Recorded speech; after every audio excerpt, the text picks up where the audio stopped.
Hello, everyone. Welcome. I'm Catherine Benneman, Curator of Education at the Blaffer Art Museum, and I'd like to welcome all of you for this really, truly exciting panel discussion that we're going to have and presentation. It is called Intimacy and Infrastructure, and it's in conjunction with the current exhibition at the Blaffer Art Museum. Intimate Confession is a project, which is on view through March 10th, so we still have a little time to remind everyone to come back and see it again.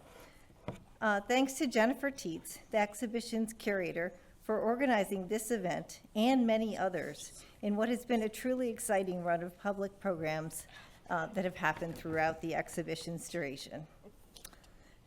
Thanks for the partnership of the Cynthia Woods Mitchell Center for the Arts. Thanks to Melissa Noble, Managing Director of the Cynthia Woods Mitchell Center for the Arts, as well as to Stephen Maticio, the Jane Dale Owen Director and Chief Curator of the Blaffer at the time. Thanks also to all of my colleagues at the Blaffer Art Museum, as everyone contributed their expertise to the event. Now, I'm going to be very brief and just welcome Jennifer.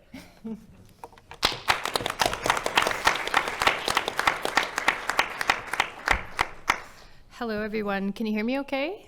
My voice is projected? Good. We saved a little time because you gave all the thanks. Thank you, Catherine.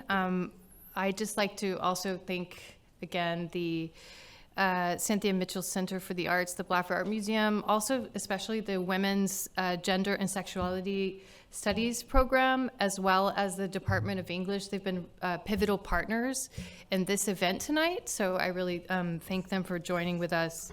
The juxtaposition of intimacy and infrastructure might seem paradoxical. Infrastructure is by definition composed of material and immaterial relations that interchange or express movement. It's the structures that make society operate, such as government, education, hospitals, power stations, cables, pipelines, etc. And it enables, sustains, and or enhances societal living conditions until it ruptures. Intimacy, on the other hand, is a term of an unbound meaning. It's a synonym for proximity or close relations. Intimate relations imply affect or looking inward, often embodied, private, and psychological. And yet these two rubrics have been animating conversations around relational life as of late, especially in the work of a number of artists. So tonight, diving into both of these concepts through the participatory role of language, affect, and infrastructural studies, we'll bring together or have here our notable scholars and poets such as Roberto Tejada from here, the University of Houston, Ara Wilson from Duke University, Juliana Spahr from Mills at Northeastern University, Kai Bosworth from Virginia Commonwealth University, and Michael D. Snediker, also from the University of Houston, acting as a respondent. I'll kind of introduce our speakers in the order of appearance. First, we start off with Roberto Tejada, the Hugh Roy and Lilliecrantz Cullen Distinguished Professor of English and Creative Writing at the University of Houston. He is the author of poetry collections that include Why the Assembly Disbanded, Still Nowhere in an Empty Vastness, Full Foreground, Exposition Park, and Mirrors for Gold.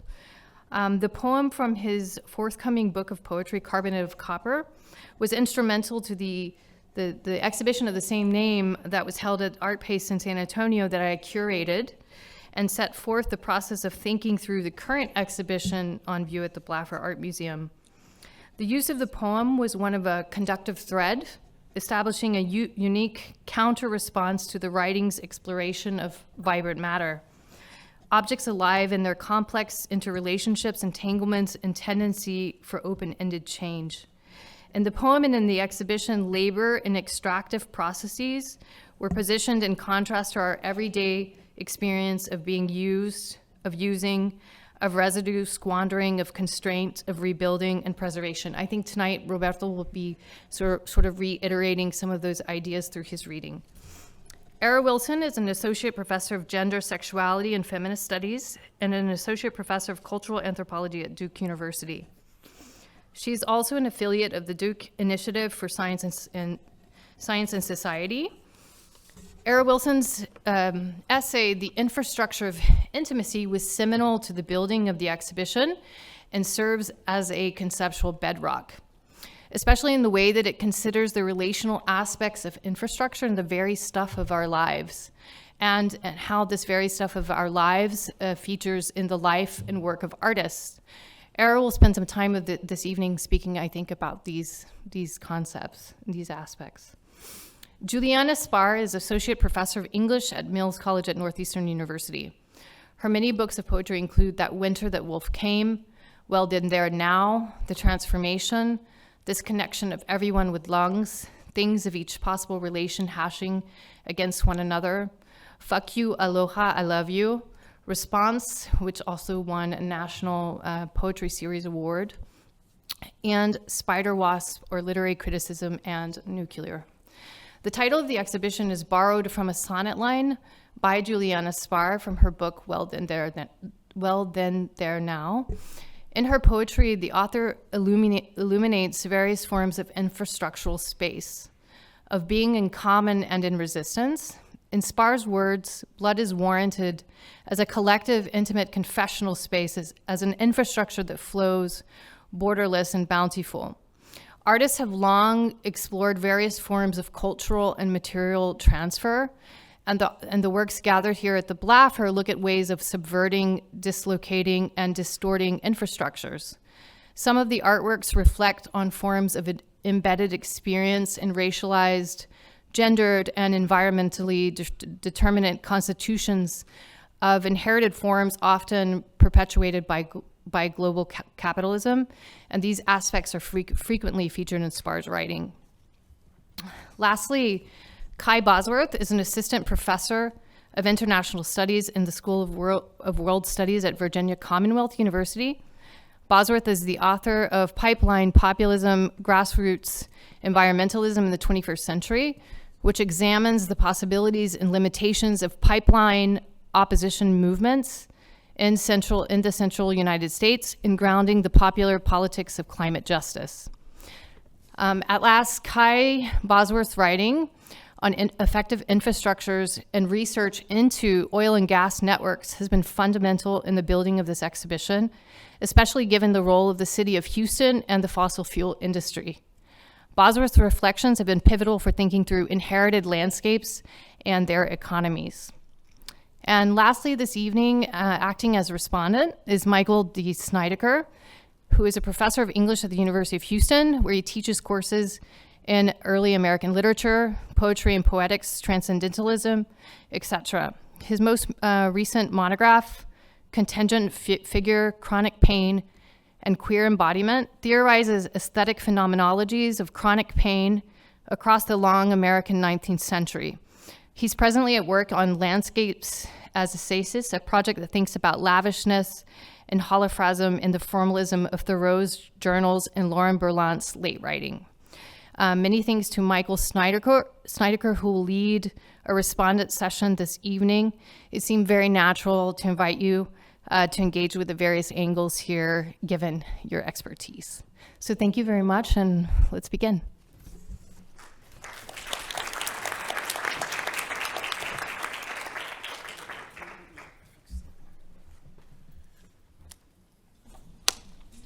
From here, right? Yeah. Thank you, Jennifer. Thank you all for being here, and I'm really excited to be among my esteemed panelists and colleagues. As Jennifer noted, I'll be reading 4 poems from my forthcoming collection of poems entitled Carbonate of Copper. If you haven't had a chance to see the exhibition, some of you who teach here at UH, please consider taking your students to see it, and if that's the case, may I say Catherine Veneman would be, yes, eager to assist in that regard. So the title, Carbonate of Copper, which Jennifer used as the kind of springboard for the last iteration of this exhibition, refers to a mineral found in azurite and malachite. It's a substance that had cultural impact during the global Middle Ages and the Renaissance. It was less desirable than deeper ultramarine made from ground lapis lazuli, but artists and patrons nonetheless valued the blue derivative used in tempera and oil pigment. The substance and its potential as a guiding figure inform the poems, insofar as I animate material realities to trace entanglements in the web of life. And I understand language as substance subject to change, as dynamic life similarly prone to chemical reaction. And I value the sensuous nature of radiating flashpoints that words and images can accelerate. So these poems were written during extended periods in Brownsville and Marfa, Texas. And I give voice then to current day experiences of custody and displacement at the US-Mexico border, currently driving the political and media conversation with its jarring pitch this election year. The poems aim to make audible two forms of infrastructure. One, the system of a militarized surveillance and detention complex, and the other, the resilient, self-organized order of time for migrants in the encampments like those of Reynosa, Tamaulipas that I visited, migrants awaiting to formalize their passage to the other side of the dividing line. So in this, the poems, as I'm now getting to know the work of my colleagues, it intersects definitely with Jennifer's interest in, as she described, this idea of that artworks are alive in their complex interrelationships, entanglements, and tendency for open-ended exchange or change. Ara Wilson will be talking about infrastructure as a subject and object, and I'm interested in the terms that she uses, that it powers and it provisions, it constrains and it channels. Kai will be looking at infrastructure as both it's the material cause of feelings and therefore changes our relationship to objects, spaces, and bodies. But Kai also wants to think about a vertical thickness of a behind and a below.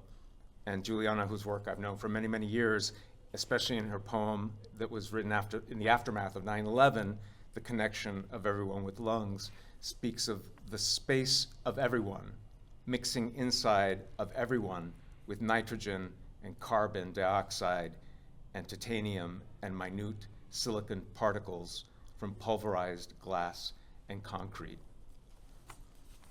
And so I begin.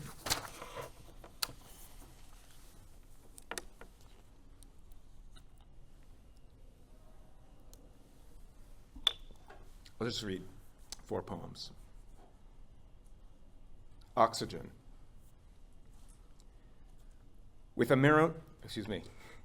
Oxygen. With a mineral wrath in the absence of oxygen, a crystallized color, a quotient of blood. Here, like a yellow iris, I riffle flame on frozen rock over broken ground into icier emancipations.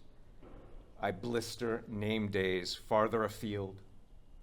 I join the hillside horizon and cut away to wind-ruffled offices of the heart, my perimeter clouded from view, or curb to conform, as is my station. Here is the great salutation I exhale on the axis. Here I eclipse in the welter and swarm, in possession of my temper against the irresolute effort that so mesmerizes as to bar me from the quadrant where I elongate. In wingspan, where in daybreak defiance of breath, I rehearse according to promise. Throne.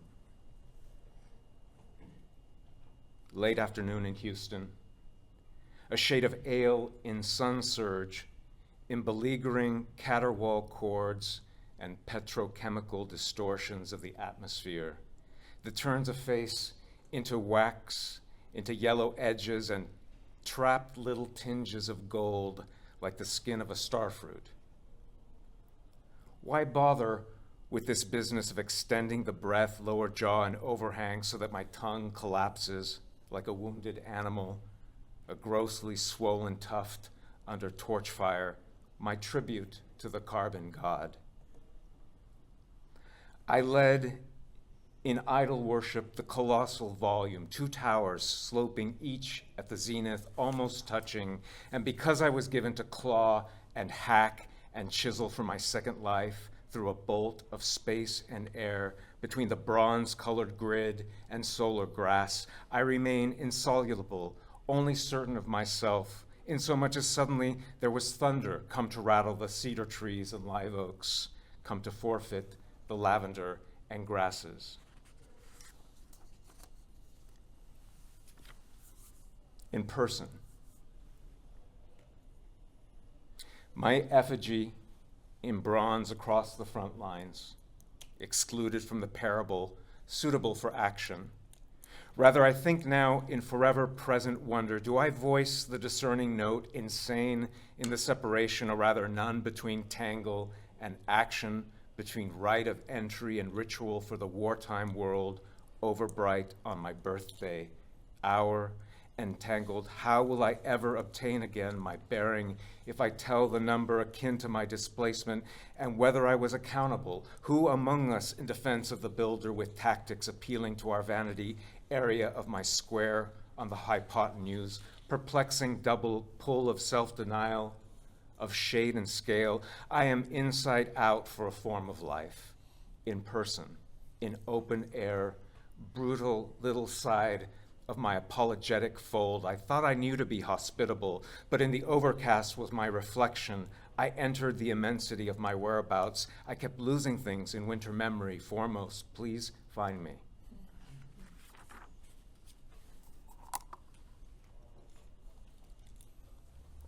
I'll close with a poem entitled Warning.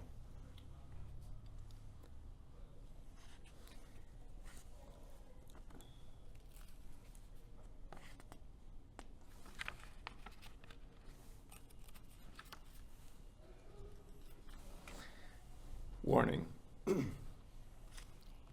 I meant to acknowledge in timorous chords my voice below the crawl space. So recoiled I obtained a shape in emergency drill, disordered rush of my signal, minted in glint traction of a world, my principality in contempt and gladness, with so many callers to welcome as there were visitors to refuse, involving one of my elders, your holiness, the living daylights, your grace, the last resort, your eminence, all cameras off, all the garbled wartime frequency warnings and transistor innuendo, even as I made no circle with the quietest keepers, even as I had no part in the turntable distortion of our landlocked republic, intoning the exact legacy of pain committed to memory, despite the exorbitant distance of my person in petrified advance now. Look what you've done. Just look what the interim did to these lines I retract in histamine dilation. The idea was this: I propelled my flexible form, bereft of guidance, each day defiant, the low, insubordinate timeline, assigning my opponent to the horizon and the airwaves. Thanks.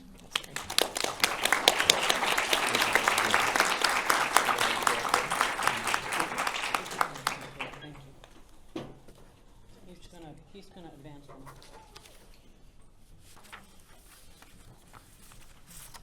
Is that okay? He'll do the advancing.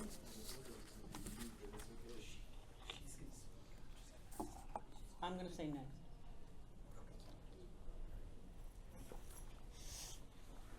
Sabah? Okay. Just in case if you wanted to, Ara, you can stand here because there's a microphone. I know, but it's less intimate. So I've never been on a panel with poets before, although I have known some, and it's really intense, but it does make one intimidated about language. So anyway, but I want to thank Jennifer Teets for really giving me this opportunity to be in dialogue with this incredible exhibit, and with poets, and with Kai, who I have had exchanges with before. So thank you. Next. Look how well this is working. Okay. That's not. What does he have to click? Just you have to speak up because the mic's I was. around. Oh, I can project. So you shouldn't have said that. Okay. I broke it already. You broke it already. Infrastructure. You broke it already. I'm going to start reading ahead. So I have done long-term work, there we go, in Thailand. I haven't been able to be back for a little while, but I began quite a while ago. And this shaped my ideas about the concepts and theories that I've worked on that Jennifer mentioned, but also that are relevant for this show. This study that I'm referring to was interested in the changes wrought by global capitalist markets to people's sense of self and their forms of relation, maybe what the late scholar Lauren Berlant would call intimate publics. And I wanted to consider the operations of gender and sexuality outside the domestic sphere where it's usually often treated, and consider how intimate selves and relations were caught up in zones where capitalist modes entangled with what we could call variously traditional, folk, or moral economies. Next. Okay. Some of you have maybe some of you have been to Thailand, and if you visit markets, you know that anything ranging from even a small outdoor market to a stall to a large shopping malls, there's always some sort of shrine. Maybe it's just some amulets, or maybe a small sacralized statue with offerings, or larger, and some of them are akin to what you see in Chinese restaurants often. But what this means is that there's a spiritual presence within the sphere of commerce, and for Thais, circuits of capital and circuits of people intersect with a pantheon of sacred figures that come from Hinduism, animism, sanctified kings. And so intimate personal relations and spiritual powers also circulate within local and capitalist markets. Next.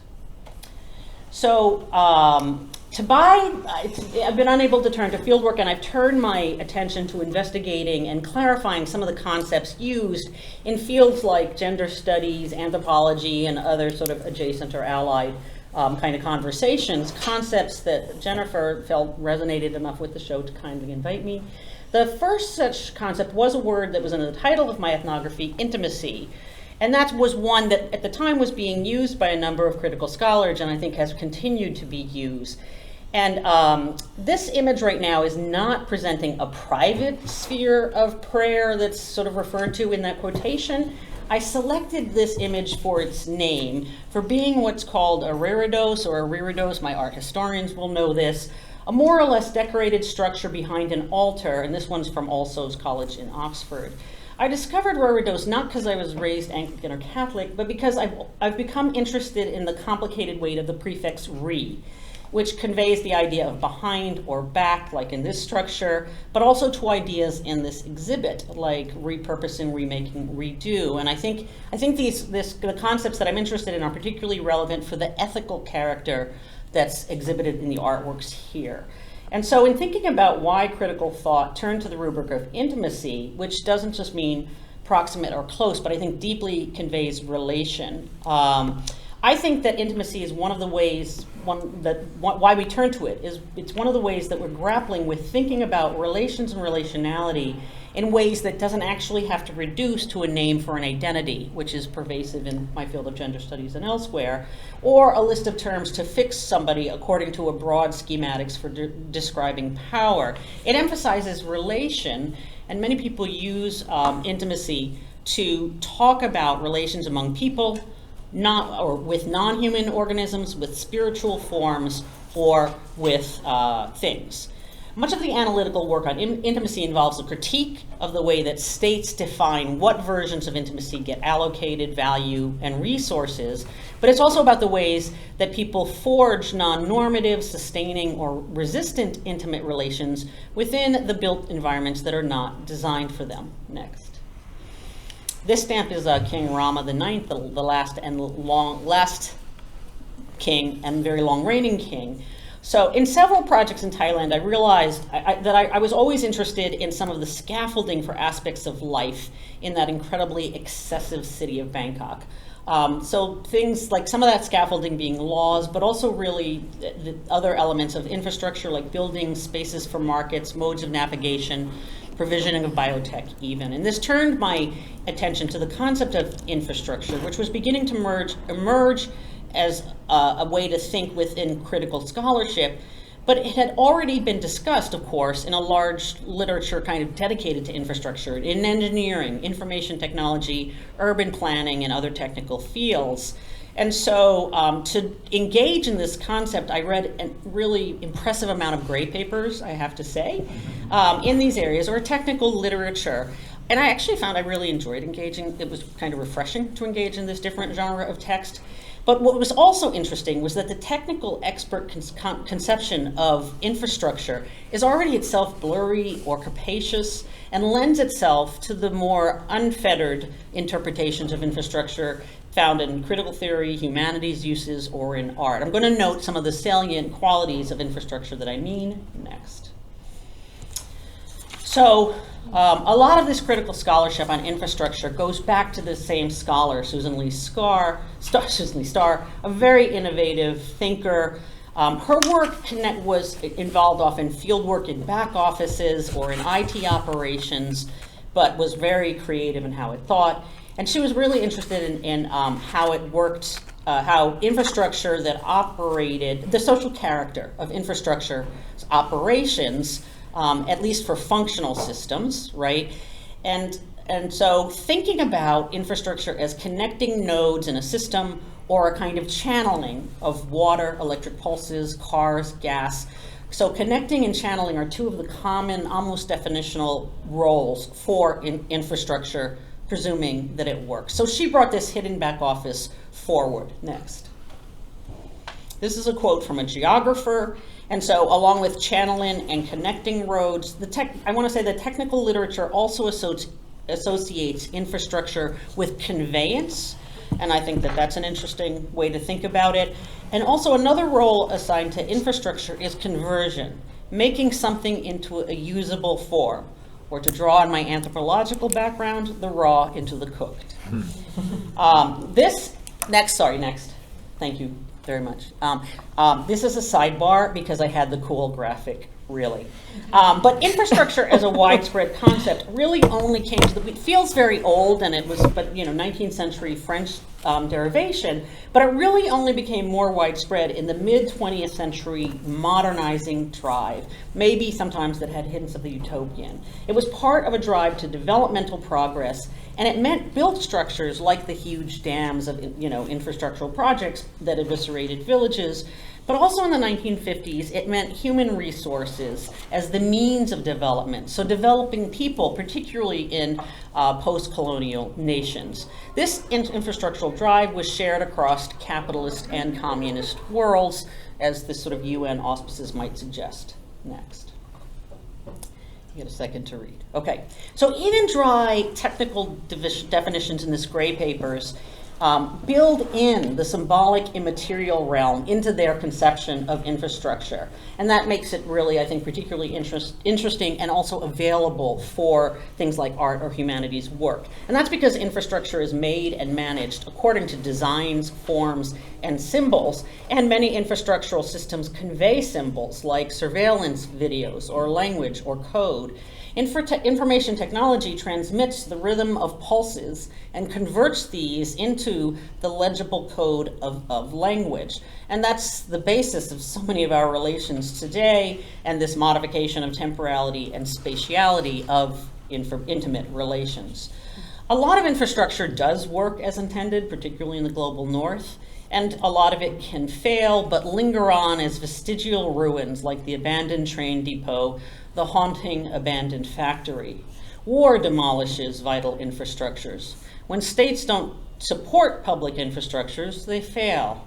The ruins of infrastructure are material signs of the failure of states to provision their people.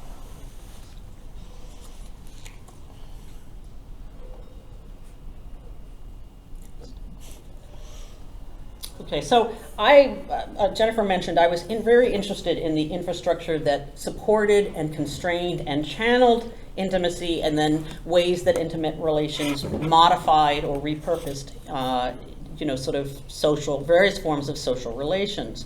So I'm interested in infrastructure's connections to social relations and what the structure or operations or use of infrastructure facilitates. Those networks that are necessary for community, for worker collectives, for erotic relations, for solidarities, but also what unequal power relations are crystallized into infrastructural systems. Susan Lee Starr urged scholars interested in the organization of life to look beyond our usual horizons, to the intimate dynamics of infrastructure. Much of the critical scholarship on infrastructure as material symbolic assemblage exposes how infrastructure often perpetuates inequality, with critiques of a lack of state provisioning, of common existence, infrastructures for fossil fuels, or for paving paradise to put up the parking lot, or the ways that infrastructure for public or private spaces are shaped by prevalent norms of proper forms, relations, and forms of intimacy, like US codes for housing that in the 1930s required children to have separate bedrooms from the presumed two parents, or codes predicated on the male body, or just Le Corbusier's own body, or that didn't take into account disabilities, or codes for new neighborhood zoning and designs based on presumptions about what generates communal feeling, solidarity, or safety. Cul-de-sacs. The same Western firms that helped develop plans for urbanization in Turkey and Africa, they helped develop plans for urbanization in Turkey and Africa, bringing standardizing concepts of the modern home. And now there's a basic set of templates for many new condos, new office buildings, new factories and export processing zones, and designs that integrate the supporting physical structures, the building dimensions, and the integration of information technology. Generic designs that are being applied around the world. This generic plan, it's almost practically one, is beyond our say or any democratic input. So the globalizing spread of this homogeneous prefab form, I think, drives many of us mad.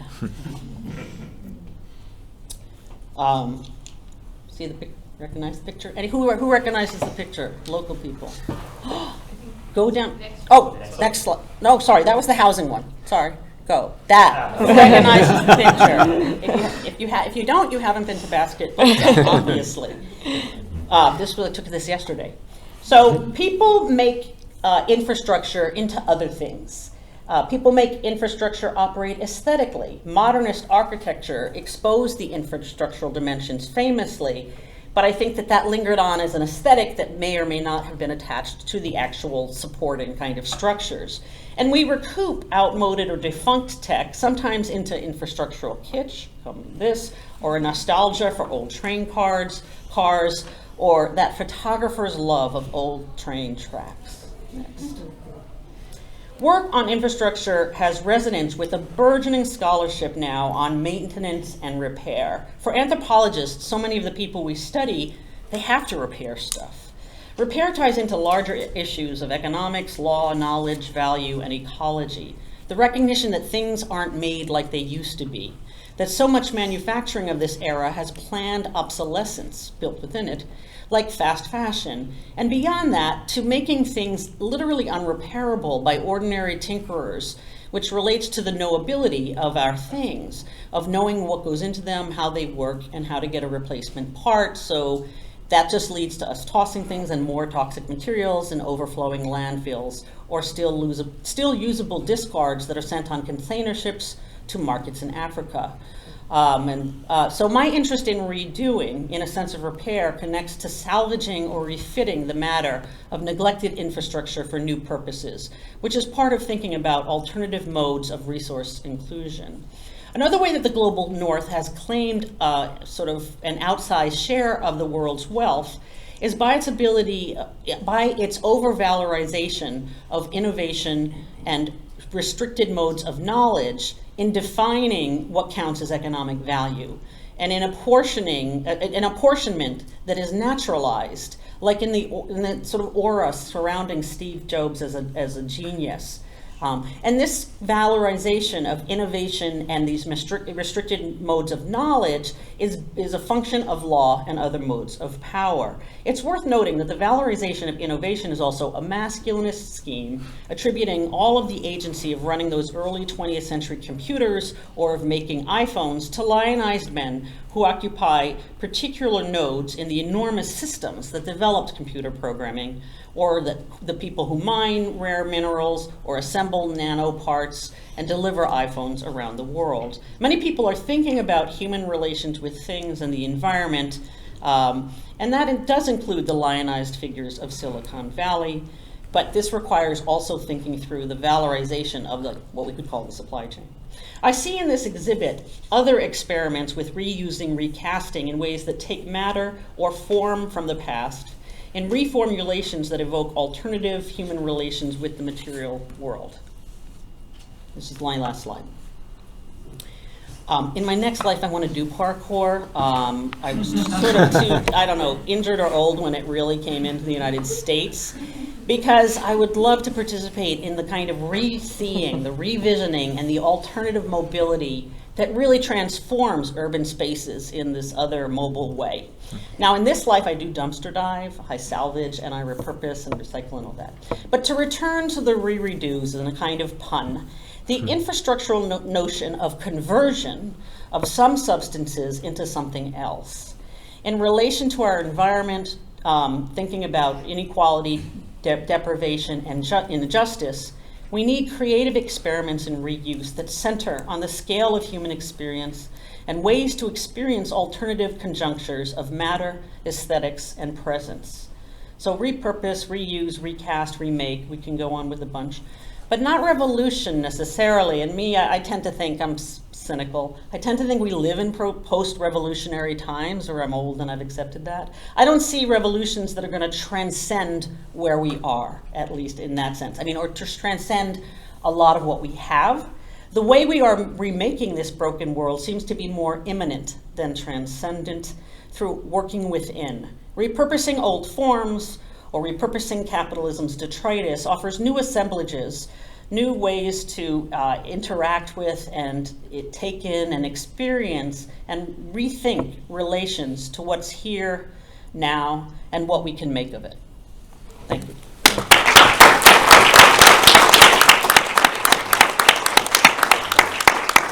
Am I next? I am next. I am next. Yes, I believe so. Okay. Poetry, academic poetry. Hi, thank you for being here, and thank you, Jennifer, for organizing. I'm going to read the sonnet that I wrote that has the original, the line of that's from the exhibit in it first, and then I'll read some other stuff. At the time when I was writing this, I was living in Hawaii, and I was trying to think a lot about, I was looking at this today, and I was like, oh, it's because I read it a long time ago, and I feel kind of alienated from it. And I was thinking a lot about blood quantum, which is the category that would be declared by the U.S. government that determines who's Hawaiian enough to get this, rights, the kind of indigenous rights that Hawaiians people have to the land, or certain lands and certain ceded lands and certain kind of gathering rights and things like that, which the government's always trying to make larger, right? Because they want less Hawaiian people in that definition all the time. So it's a kind of reversion of how the category of blackness was created, which didn't have a land base around it. Which I think is part of a lot of these claims. None of which this is in the poem, but I was thinking a lot about how the term blood quantum was kind of I was like, what's in blood that allows you to see how much of something someone is, or how much of a cultural category someone is. So this is just, it's in a sonnet form. Things should be said more largely than the personal way. Things are larger than the personal way of telling. Intimate confession is a project. Confession structured plan of percents and regulations. When the amounts of blood are considered, when the strength, the quantities of blood are regarded, when blood is thought as meaning and intimate confession. Blood is a force, a house, and the difference between those who took and those that remained. As the qualities of blood are considered, remains undocumentable. As the quantities of blood are considered, remains unquantifiable. For we are located with some and not with others, for this is intimate. We are situated with some and not with one against confession. And I was really happy to be here with thinking about infrastructure. Seems to be a lot about oil, which I guess is not a form of infrastructure. And I just thought I would read this poem. I was writing about oil for a while. It's called Transitory Momentary. The brink geese fly in long, low weaving lines on their migrations. They start in Western Europe, fatten in Iceland, then fly over the Greenland ice cap to Canada. They sometimes breed on the Arctic coasts of Central and Western Siberia and winter in Western Europe. Some in England, the rest in Germany and France. What I have to offer here is nothing revolutionary. They learn the map from their parents or through culture rather than through genetics. It is just an observation, a small observation, that sometimes art can hold the oil wars and all that they mean and might yet mean within. Just as sometimes there are 7 stanzas in a song, and just as sometimes there's a refrain between each stanza, and just as often this sort of song tells a certain sort of story, one about having something and then losing it. Just as sometimes the refrain of a song is just one word said 4 times, just as sometimes the word is huge, sometimes coming from a machine and yet hitting in the heart, uplifting and ironic and big enough to hold all these things in its 4 syllables. Just as sometimes, often even, it contradicts and thus works with the stanzas. Just as the police clear out yet another public space and yet another camera follows along behind. Just as the stream has no narration, only ambient noise, and the police move slowly, methodically in a line as if they are a many-legged machine. They know what they are doing. It is their 3rd time clearing the park, and they will clear it many more times, and then they will win. And a building will be built where there once was the park. In this song, as is true of many songs, it is unclear why the singer has lost something, maybe someone.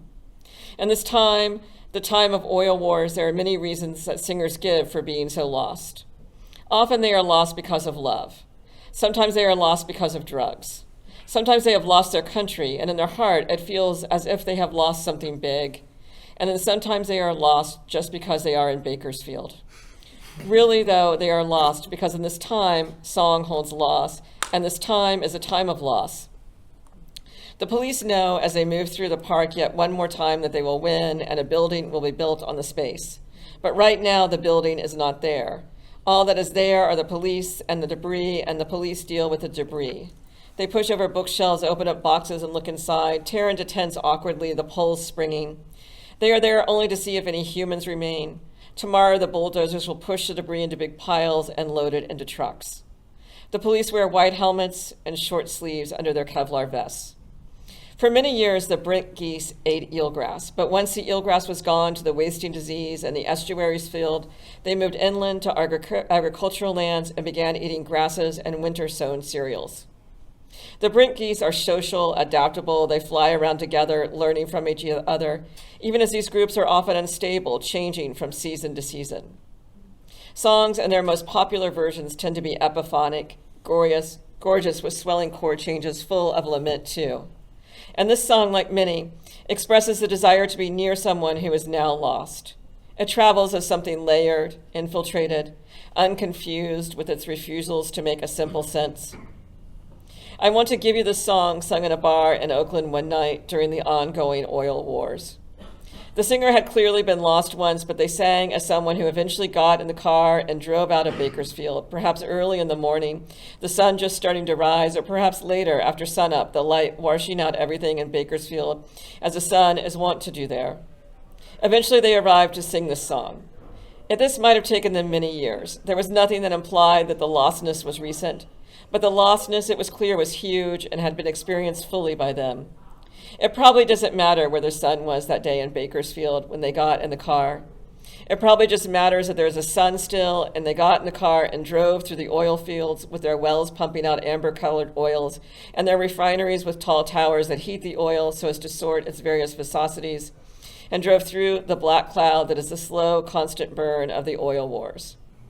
Then at some point they were in Oakland. The oil near Bakersfield is heavy, but it often benchmarks against the Brent blend. Brent blend is a light crude oil, though not as light as West Texas Intermediate. It contains approximately 0.37% of sulfur, classifying it as sweet crude, yet not as sweet as West Texas Intermediate. When the park is cleared and the building is built, it will headquarter an oil company.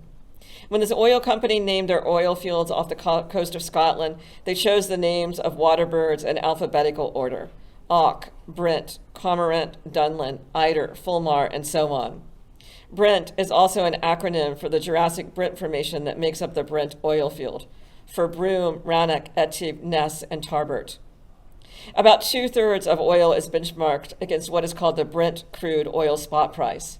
Petroleum suppliers in Europe, Africa, and the Middle East often price their oil according to Brent crude's value on the Intercontinental Exchange if it is being sold to the West. The Brent crude oil spot price is set in dollars, maintained by force, endlessly manipulated by commodity futures markets. The refrain is the moment when the singer makes clear that they understand something about what is being lost. It is obvious they have lost their country, it being taken over by bankers and all. They had clearly been rejected, loved too much, and gotten too little of it back in return many times. But none of this matters. It was obvious in comparison to what is now being lost. For that night, even though the song is about a minor loss, about the loss of tongue on click or cock, the singer seemed to be understanding something about the other things that are lost.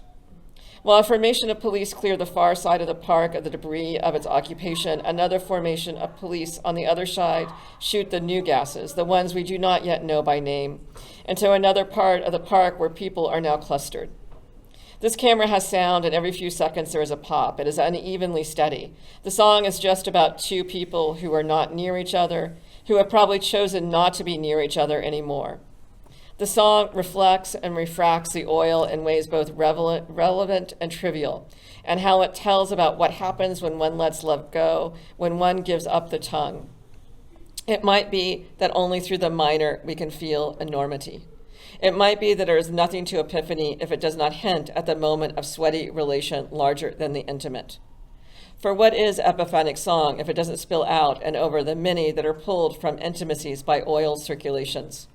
The truckers, the sailors and deckhands, the assembly line workers, those who maintain the pipelines, those who drive support in the caravans that escort the tankers, the fertilizers, the thousands of interlocking plastic parts, the workers who move 200 miles and live in a dorm near a factory alone, those on the ships who spend 50 weeks circulating with the oil, unable to talk to each other because of no shared language, and so are left only with 2 weeks in each year where they can experience the tongue and meaningful conversation.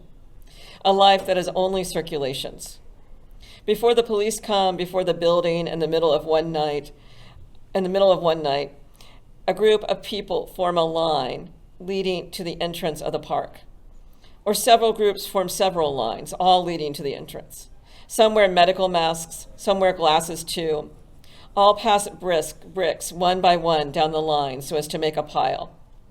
They are silent for the most part, silent enough that it is possible to hear the bricks make a clink as they fall.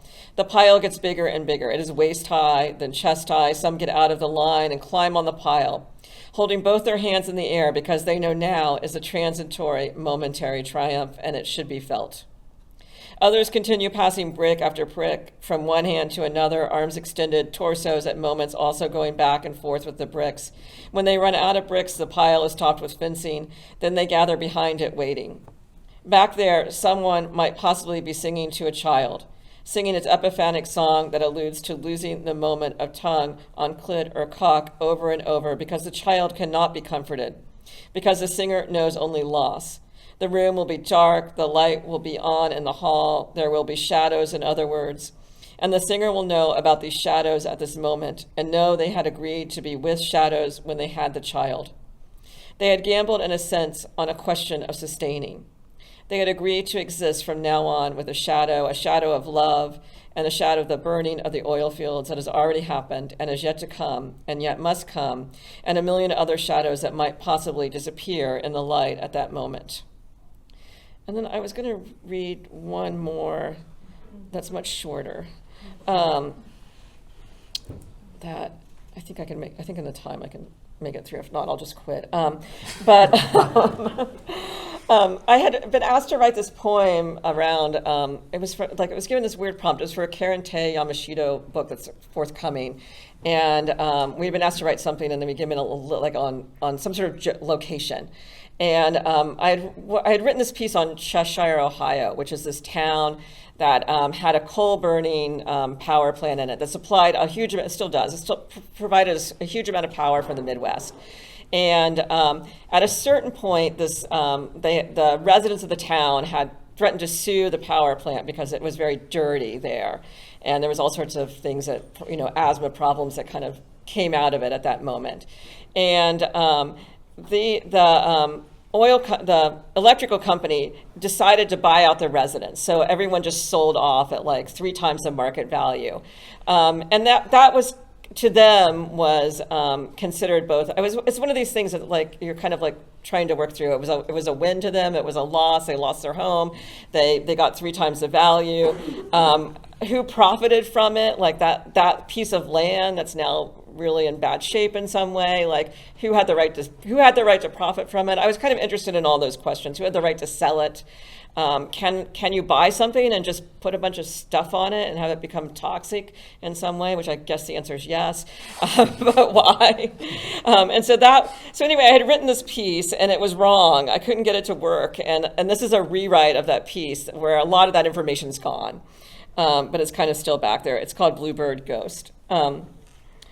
Warblers and the northeast flowing winds ride together down the river these cool spring nights. Sugar maples beech and northern red oaks grow to a largeness helped by ferns and fungi. The bobcat and the wood rat shelter beneath. Nearby, the Virginia creeper and its leaves of 5 adhesive tips. Its carefree ball-like fruits twines around the sawbriars that grow so fast overnight that it is as if by the foot. The familiar bluet hovers over, above, around. As you well know, this place is weighty, tawdry, the soil redolent, the symphony terrestrial. The sun's late-day glimmer pleases as much as it might as well be fireworks. A choreography of eddies and currents fed by tributaries, the Muskingum, the Miami, the Wabash, and the Scioto from the south, the Tennessee, the Big Sandy, and the Licking from the north that babble happily. You at a siren off in the distance, pause dramatically to list the names of everyone you once kissed beneath its bridges in the darkness that harmonizes with fecundity. And then you, never one to hold back, insist on putting just one more bird on it, if only because you want to dwell with the words golden winged, chestnut-sided, and yellow-rumped. That feeling of possibility, that you can hold both of the river's climates, the subtropical one and the continental one, in a few lines. That conviction that all it takes is to find a few words in the dictionary, inventory a dangerous lexicon of allure, and allow a fleeting inchor to come out the other side. That belief that a poem can meaningfully insist that someone take a moment and just bother with beauty, that someone will understand a poem to be an intricate sonnet of interconnected streams, that someone will claim there is a political beauty in a few important sounding words arranged by rough syllable counts. By someone, you mean a clown. Curly, red-haired, exaggerated red and white lips, something funny going on with the eyebrows, the sort that suddenly shows up in this locale, celebrating the intrinsic beauty of the space with yet another poem about lost opportunity and bad timing in relationships. By clown, you mean yourself just moments ago. All of that gone. You can't say it that way anymore. No one can. A dog is barking as you turn your head to see the coal barge floating down the river's curves, heading to the power plant off in the distance, ominous beneath the blue plume of smoke produced by its smokestacks. Horace makes fun of those who write of babbling brooks, and he did not even know about the coal barges and capitalism, much less the late capitalism that blossomed while you sat around thinking about the cuteness of a bobcat and a wood rat, 2 enemies, sheltering under a very large sugar maple and an image of an impossible Pax Americana. If only for the sake of self-analysis you think something ought to be written about the cooling towers, the 765 kilovolt transmission lines, the smokestacks, the blue plume that regularly dusts the tubal inflorescence of the bee balm, the stubby blue flowers of the wild indigo, the polished, vibrant red, deeply 5-lobed racemes of the pinnately cut and lobed wood poppy, and the dark green and black of the white wood aster. Even that bobcat and that woodwright sheltering beneath get plumed. Years ago, because of the plume, everyone human in town packed up their houses and left, pocketing 3 times the market value for them. Bee balm, blue indigo, wood poppy, white wood aster, bobcat, wood rat obviously had nothing to sell and so settled in, tolerating. Horace suggests couplets and iambs to tell a tragic tale, this tragic tale of particles, sulfates, and nitrates, Water, gaseous nitrogen dioxide, sulfur trioxide full of mercury, a polyfluorinated alkali substances of emissions, coal ash fly, human bottom ash, boiler slag, scrubber sludge of fluidized bed, combustion ash, residues, milky drops, soot, and white specks, all carried by southern winds. There you go again, counting syllables as your index fingers drum out an elusive beat on your wooden desktop. You never wanted to lose faith in a poem, the many intricate interplays between love, the natural world, and statements of identity. That elusive calculus of 70, 20, and 10% that defies neat delineation. But it was not like you ever bothered to have a faith in it, even as you rhyme sulfates and nitrates. After the barge passes by, a picnic on the car's hood ensues. Cheese, crackers, and onion are consumed in a liminal space. You have to do this sometimes, come out into the open. It is some puzzle how you continue standing here, as if to sing while breathing the smoke of the pit, the air saturated, the river steeped history as birds peck away at fellow birds. And yet, what else are you doing here besides hoping to find some sort of instruction manual on how to refrain this song, where elk graze beside the strong oak tree, hunted down, yet persisting? A song akin to night heron ghost and bluebird ghost stuttering to each other, if only for the desire to communicate. Comforting is a complicated word. Thank you.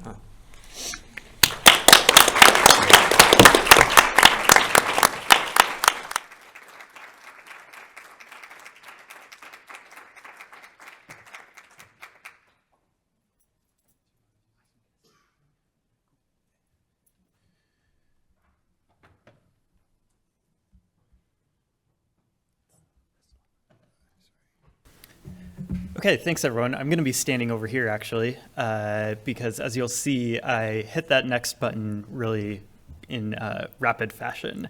So my name is Kai Bosworth. I'm a geographer, a human geographer, and you might not run into geographers so much, so I'll just say that we're generally interested in how place and space mediate all of those relations between people, non-human animals, technical systems, cultural objects, and the like. So most of the time I'm a social scientist. I'm really interested in understanding political resistance to oil infrastructure, and I guess, which is narcissistic because I'm also interested in I'm doing political resistance against oil infrastructure. So anyway, but I have to admit that I was a little bit intimidated to be asked to talk here, and so I thought one of the things that I could do to be a little bit disarming is take a look at another aesthetic object together and see if it can help us understand why the concept of infrastructure has gained so much purchase for so many people right now. And so that's going to be this movie called Written on the Wind by Douglas Sirk. But I wanted to start by just framing this within a larger line of inquiry that I'm interested in, or really a problem that I've been thinking about recently. Which is, why do bad feelings endure, even when we're conscious of their causes? This is a question that's really bedeviled theorists of all different kinds who are interested in emotion and affect, at least since Baruch Spinoza several hundred years ago. One of the origin points for many of our lines of inquiry into emotion and affect. For Spinoza, these kinds of sad affects are disempowering, since we are by nature creatures that desire self-preservation. People would, he thought, under most conditions, rather orient themselves towards things that would make them happy. And those things would enable rather than constrain their lives. And yet, most people do not really behave in this way. They don't have a calculative, rational understanding of their feelings.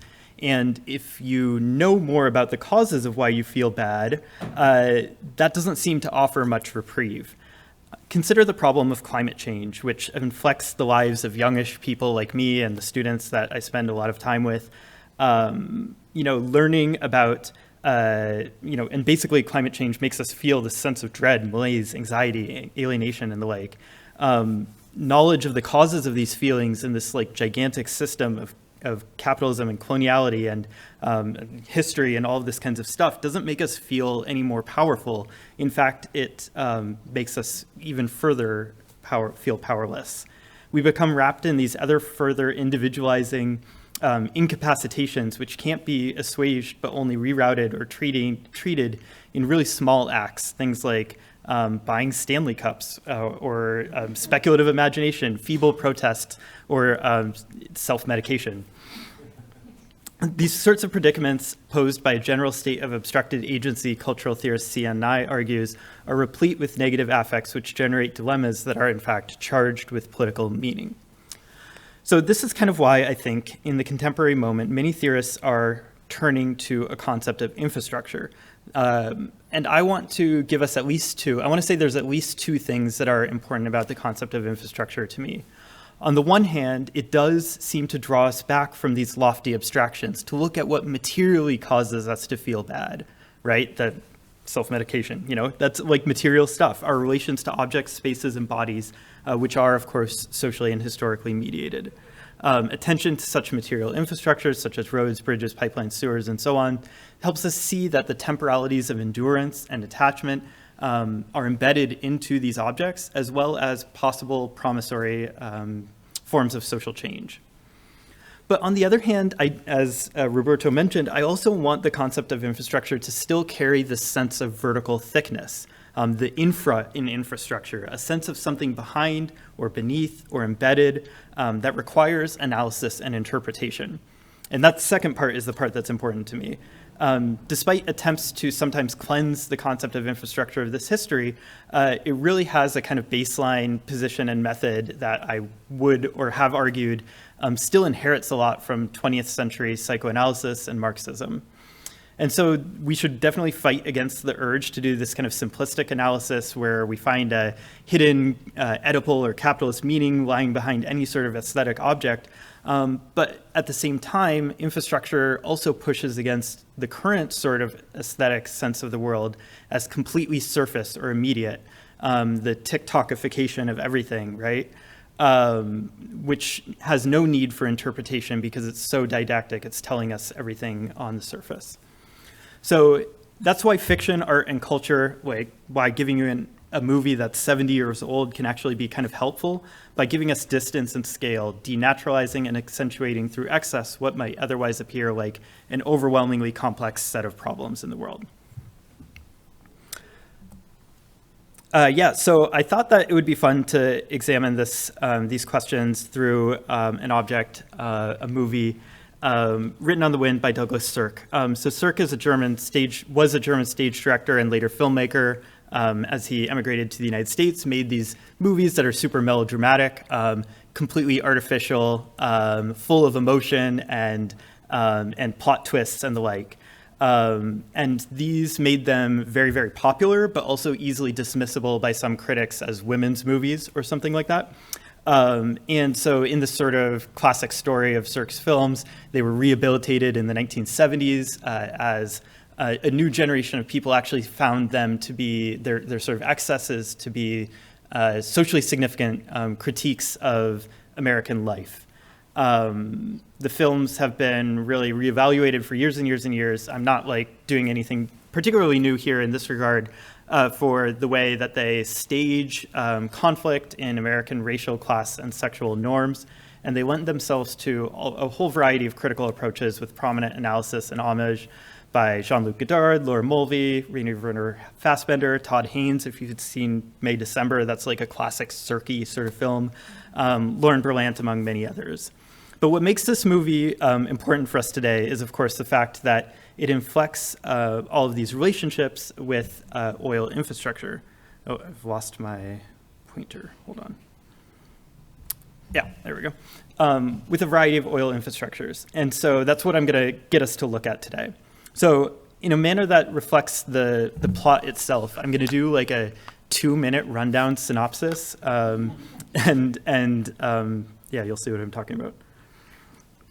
So at the center of this movie is Kyle Hadley, played by Robert Stack, the playboy heir of a Texas-based Hadley Oil Company, fictional, and his childhood friend Mitch Wayne.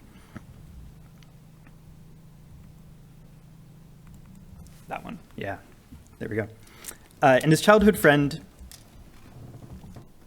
Mitch Wayne, played by Rock Hudson, who is a petroleum geologist now employed by Hadley.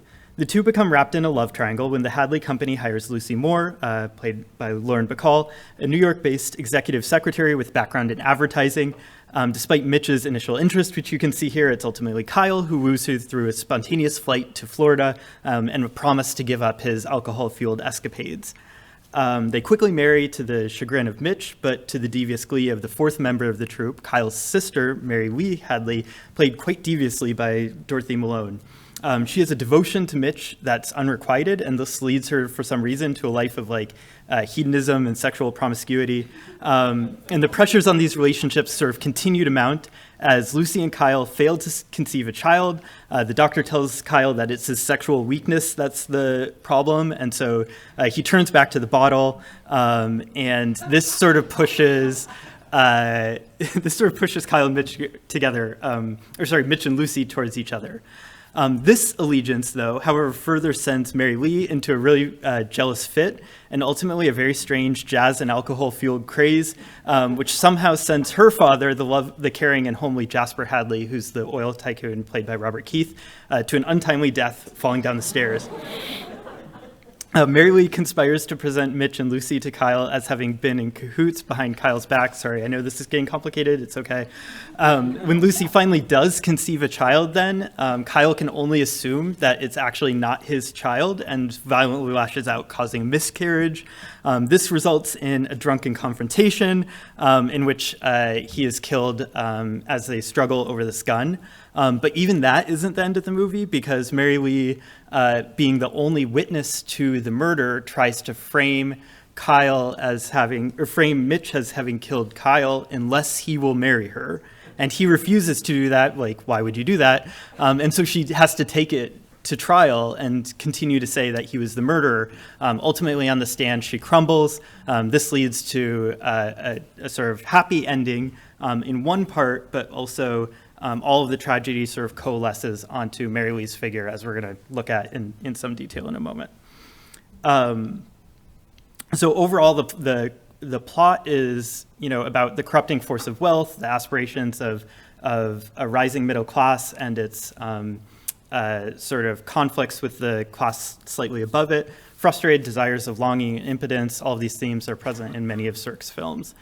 He reflected that Written on the Wind was, quote, a piece of social criticism of the rich and the spoiled and of the American family, really. But of course, it's oil that makes the movie interesting to us today, or oil infrastructure and its aesthetics. And the way that it's written in throughout the film is really compelling to me.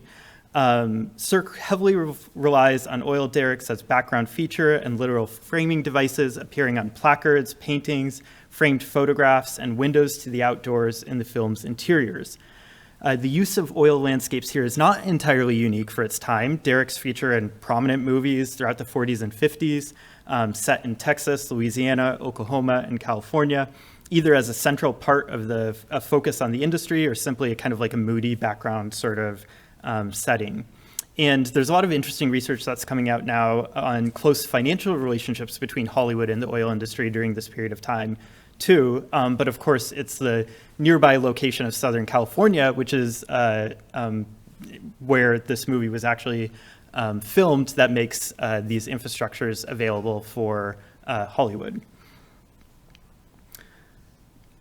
So further, the film itself is adapted from a Robert Wilder book of the same name, itself a fictionalization of the death at age 20 of Zachary Smith Reynolds, who is actually the heir to the fortune of a North Carolina tobacco magnate, R.J. Reynolds.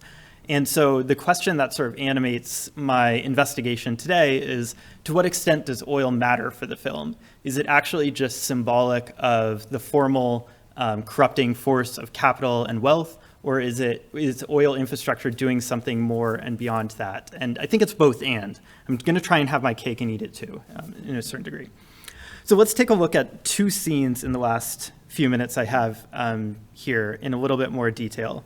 The film's magnificent opening sequence gives us some insight into oil infrastructure's symbolic importance. Starting at the end of the story, Cirque shows us a drunk Kyle racing in his yellow convertible roadster from a seedy, haunted bar at the edge of town, surrounded by derricks, pump jacks, and storage tanks, emblazoned with the H logo of the fictional Hadley Oil Company. As he speeds past the skyscraper headquarters and through swirling gusts of fallen leaves, rear-projected derricks frame his desperate swigs of corn liquor.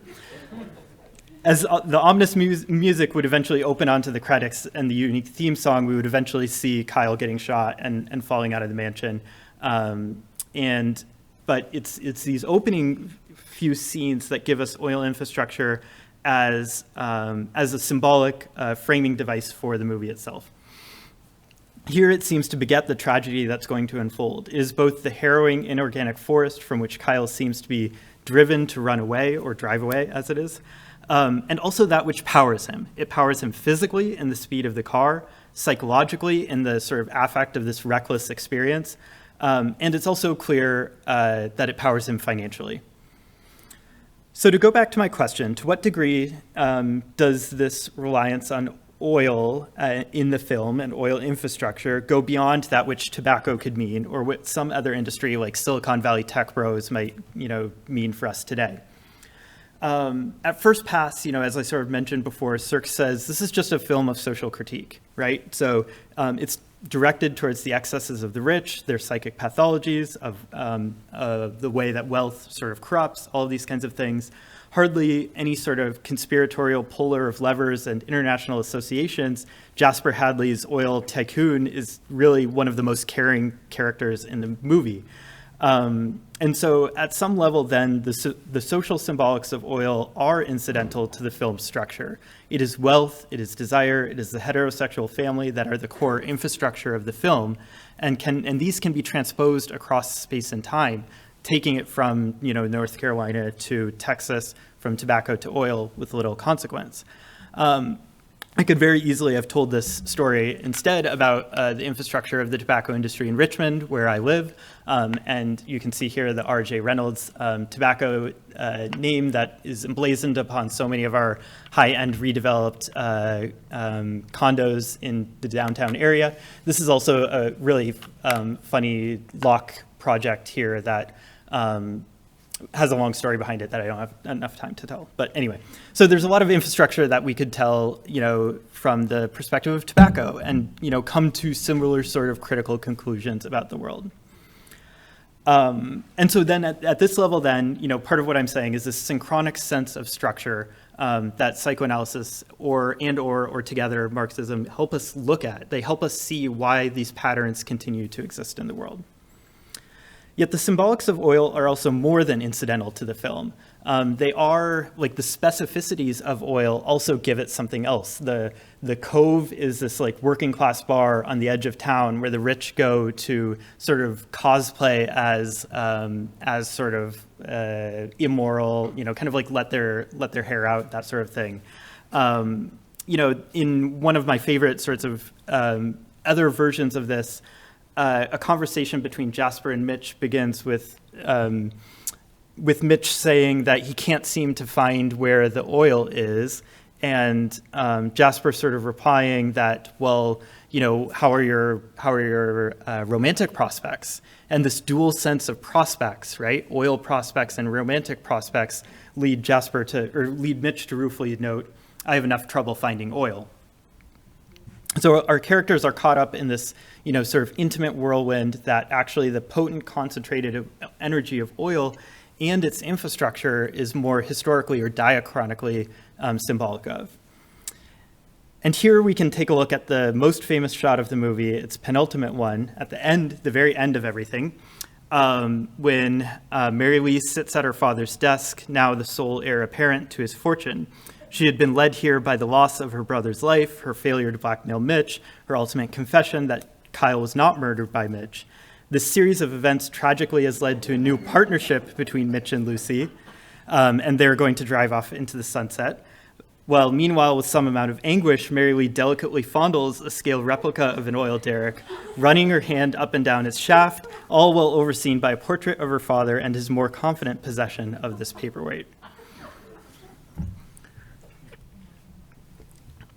Right, so the fact that we can all laugh at this tells us it's both an oil derrick and more than an oil derrick, right? But ultimately, I think it's the surface reading which could see in this shot solely a simplistic Freudian point. And here, I'm just going to put it on loop because I thought it would be funny to do that.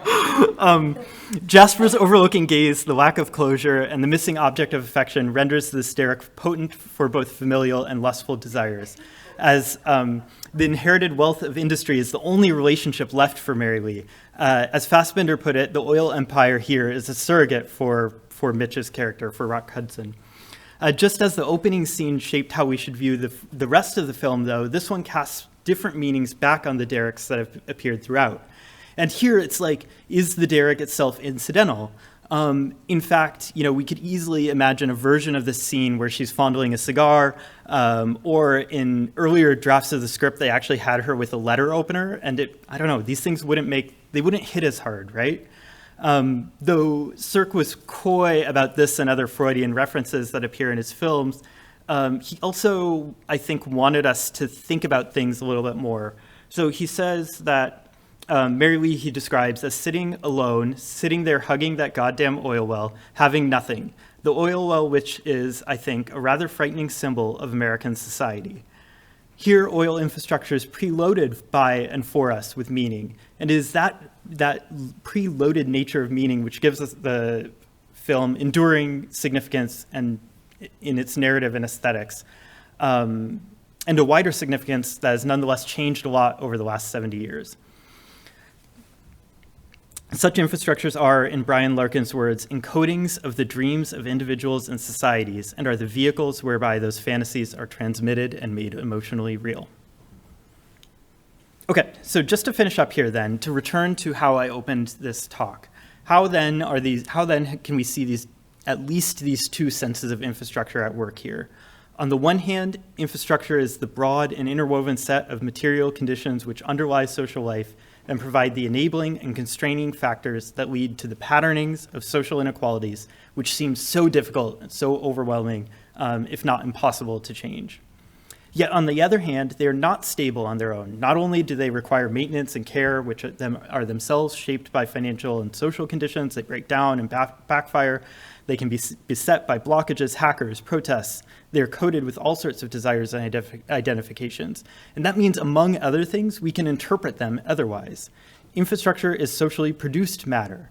Thus, infrastructural systems are open, at least, but only somewhat, to ongoing interpretation, mediation, and organized intervention.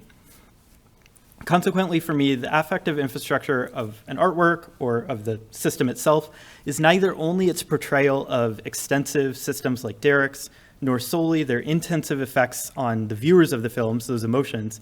It is the staging of this relation between these two things that allows an aesthetic object to become a mediating force in our diagnosis of the totality of, in this case, capitalist production of energy, culture, and political economy. An infrastructural object's ability to be both of these things, or even more, a true multiplicity, is not what forecloses social investigation or explanation, but rather invites it. Infrastructure helps us, I hope, to see and analyze that interplay all the better so that we can organize to augment it. So that's infrastructure and intimacy for me. Thanks, everyone.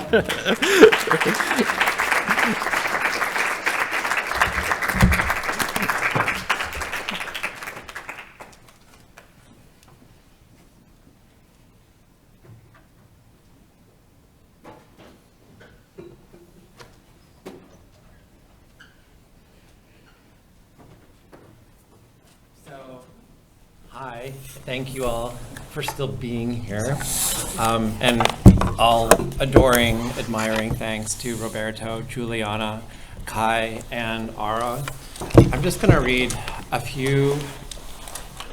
just very few pages that engages with the work of these four. And then my hope is that we can open it up to conversation. Any questions you might have for any of the panelists. I welcome any and all queries. So these pages begin actually with a poem that Roberto didn't read, but it's one that I love from this collection, so it's something else for you to look forward to when Carbonate of Copper comes out. Macula, the OED tells us, is a spot, a blemish, the mesh of a net, as though macular degenerations, blurring of vision, were the ocular mesh in disarray. Lashing, as Wallace Stevens puts it, at images in the atmosphere, or desire, unmeshed from the macular grid, set deep in the eye. Family, like other floundering structures, is a mesh, a mess. An Agnes Martin with parents in the quadrant. Quote, I met my mother plyometric in our belligerent alliance, Tejada writes, our society of assault. The interval training of plyometrics, its calisthenic of intimacy fray, finds in the Dickinsonian curdle of this nonce society, where the bruising of assault becomes a move, a training, like somersaults in the gray-green zone, where building resilience and risking repetition injury play fast and loose. The seduction of Tejada's lines is philologically scrupulous. Getting to the root of words or otherwise isn't a solution so much as an expansion of surface area. Finding within the radius of impact some further field of maneuver. I'm of the earth convulsing, Tejada writes, in hallucinated headlights. This shearing of the planet from its vertiginous self, the planet having a breakdown, vibrating against itself like a gong. How we somehow want an earth as equipoised as Lauren Bacall's Lucy to bolster the earth's so often otherwise feeling like Dorothy Malone's Mary Lee on a bender. Sometimes pathetic fallacy may be less about extending one's reach than exercising the possibility of throwing one's affect in the manner of throwing one's voice, for the sake of learning some new relation to feelings too close for dislodgement or reanimating leverage. And here is the great salutation I exhale on the axis, Tejada writes, where in daybreak defiance of breath again I rehearse according to promise. As Tejada writes elsewhere, as again to grace. That little word to, between grace and again, is an infrastructure.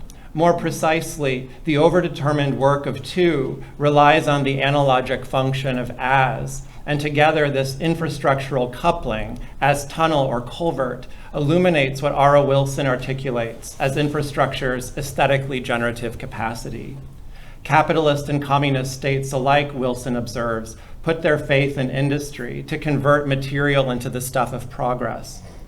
I appreciate the risk or gamble of this procedure, as though one could drop faith into the mechanism, then await, whether hopefully or selfishly, whatever gobstopper pops out from the other side.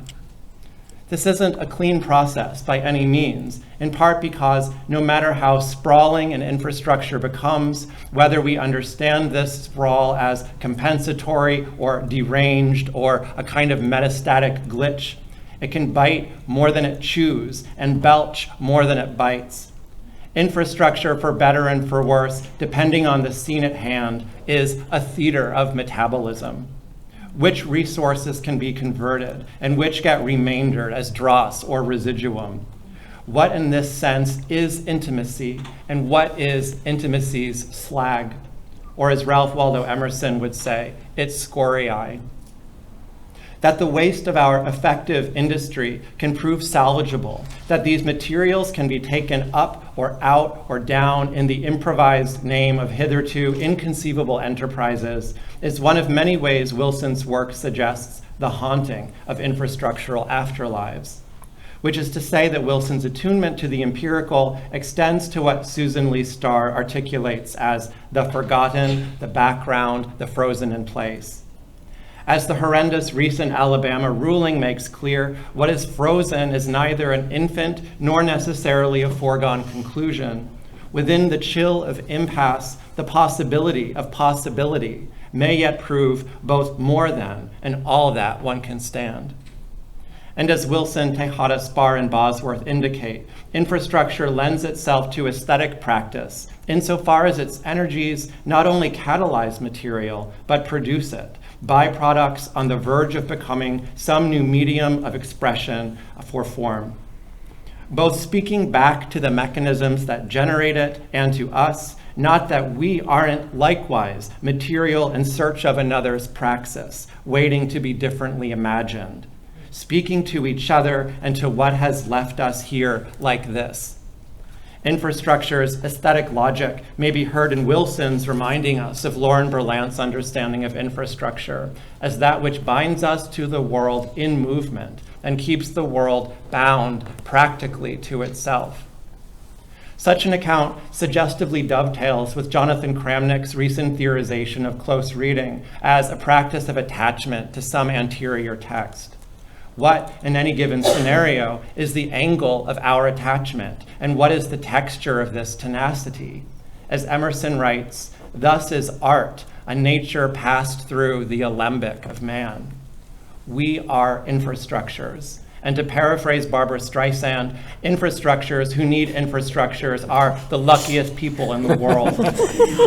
Or practically the luckiest, with an ear for that Berlantian adverb as it registers both the conversion of theory into practice and the diaphanousness of our faith in the machine, practically bound as being almost bound, such as this is. Ecologies move through us as we move through them, and that ecologies survive us doesn't mean they do so without bruise or flood or fire. Hence Juliana Spahr's intoning, asking what this means matters, and the answer also matters. We are in a position to hear here that what matters is also material. Its matter requires an ethics of care and carefulness and candor for when we get it wrong. Not because what matters is more significant, but because as matter, it too both posits and participates in ecologies within these telescoping constellations of dependence and desire. Personalness, in Spahr's account, is less an identity than a mechanism. This is to say that identity is a place, a convergence of forces shellacked into the widget by which things move through us. The personal thus affords a euphemism for this contracting distortion by which things such as our lives, their libido, fear, and comedy get told. Not that we can tell, returning to Stevens, the idea and the bearer being of that idea. And so Spahr tells us that intimate confession is a project, an assertion whose moxie feels all the more salient on the heels of that nudgingly wishful subjunctive. Things should be said more largely than the personal way. I love these moments when the generosity of Spahr's parataxis veers into the further syntactical generosity of the strange. The adjacency of this latter idiom to however our ear whittles or overcorrects it into something more familiar makes language itself perceptibly buckle under the pressure of our need to inhabit it differently. Intimate confession is a project, doesn't quite tell us the kind of project we're getting into, the resources it will require, the phases of its development, its systems of oversight. And this unspoken complexity implies, perhaps, that intimate confession has more in common with those larger things than with the aria of intimacy to which the personal way so efficiently, preeningly attaches. Intimate confession, in other words, is an enterprise, a collaboration, a work in progress whose terms are TBD down the line. The flinty, sleeves rolled up unsentimentality of project jolts confession out of its customary preciousness, reminding us that objects, as Berlant notes, are at best a convergence of force and value and patterns of movement, just as, quote, objectness is only a semblance, a seeming, a projection effect of interest in a thing we are trying to stabilize. As Kai Bosworth's reading of Written on the Wind confirms, the thing we are trying to stabilize is often a prop or crutch that might in turn a little stabilize ourselves. Cirque's eye for the derricked oil landscape, what Bosworth envisions as a harrowing, inorganic forest, literalizes something like this alien terrain of intimacy extraction as a graph of scaffolds far as the eye can see. Bosworth calls our attention to the swirling gusts of fallen leaves that litter the opening scene's death-driven bravura. To a certain extent, the leaves anticipate the film's title song, providing a visual correlative to the wind on which a faithful lover's kiss is written. At the same time, the leaves come on the scene with all the violence of a Hitchcock swarm, their inky or oily fragments whirling like a wake before we're given any indication of the trees from which they've fallen. Before, that is, the appearance of trees can normalize their painterly, inhuman entropy as part of a landscape, when they initially seem rather to intrude upon the frame as though from some other aesthetic or psychical universe. The leaves thus give an early example of what Bosworth suggestively calls the film's incidental objects. The detritus of what fails to be instrumentalized by a plot or falls short of diegetic relevance is nonetheless preserved as this vital incidental filigree. Lauren Berlant, whose late work has helped me better understand infrastructure as a site of relational transformation, a constellation of ontologically variegated substances as susceptible to erosion as any object on which we are chronically, ambivalently, or unmindfully dependent, likewise turns to incidents and the incidental in their posthumously published book on the inconvenience of other people. Inconvenience, like intimacy, is a project. And that project, as Bosworth's beautifully Berlantian pages attest, is an ecology of incidents. They graze us, glancingly, and whether they seem to support us or throw us off kilter largely depends on how they're infrastructurally conscripted. The beauty of the work that Jennifer Teets has brought together speaks to this axis in which we're caught, in the fortuitous, suspensive moment before we've fallen back into alibi.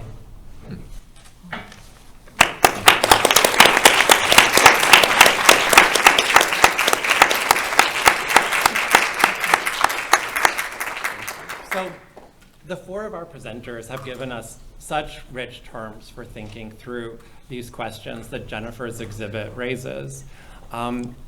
We could think about the way language itself works, both infrastructurally and otherwise, in the represented poets. Or we could think of the really sort of lush examples, archivally and otherwise, in both Kai's work and Ara's. One of my lingering questions, beyond the fun of seeing a drunk in a roadster, is the relation between infrastructure and addiction. If infrastructure is a metabolism, then addiction also models something like the movement between an inside and an outside. But these are just some barely developed beginnings of thoughts on my end. If any of you had questions for Roberto, Juliana, Kai, or Ara, I'm sure they would be grateful. Yes, sir. Coming back to another, you mentioned detritus. And one of the things, for whatever reason, books that I've been reading have focused on, if you will, the infrastructure of trash. Oh, great. The other end of the spectrum, and the intimacy that sometimes gathers around trash. And I see bits over in the exhibition, and so is there further discussion or inquiry of that? That's a great question. I love how you look at me when trash comes up. Yeah. You do like Encourage it. dumpster diving. Salvage. Yeah.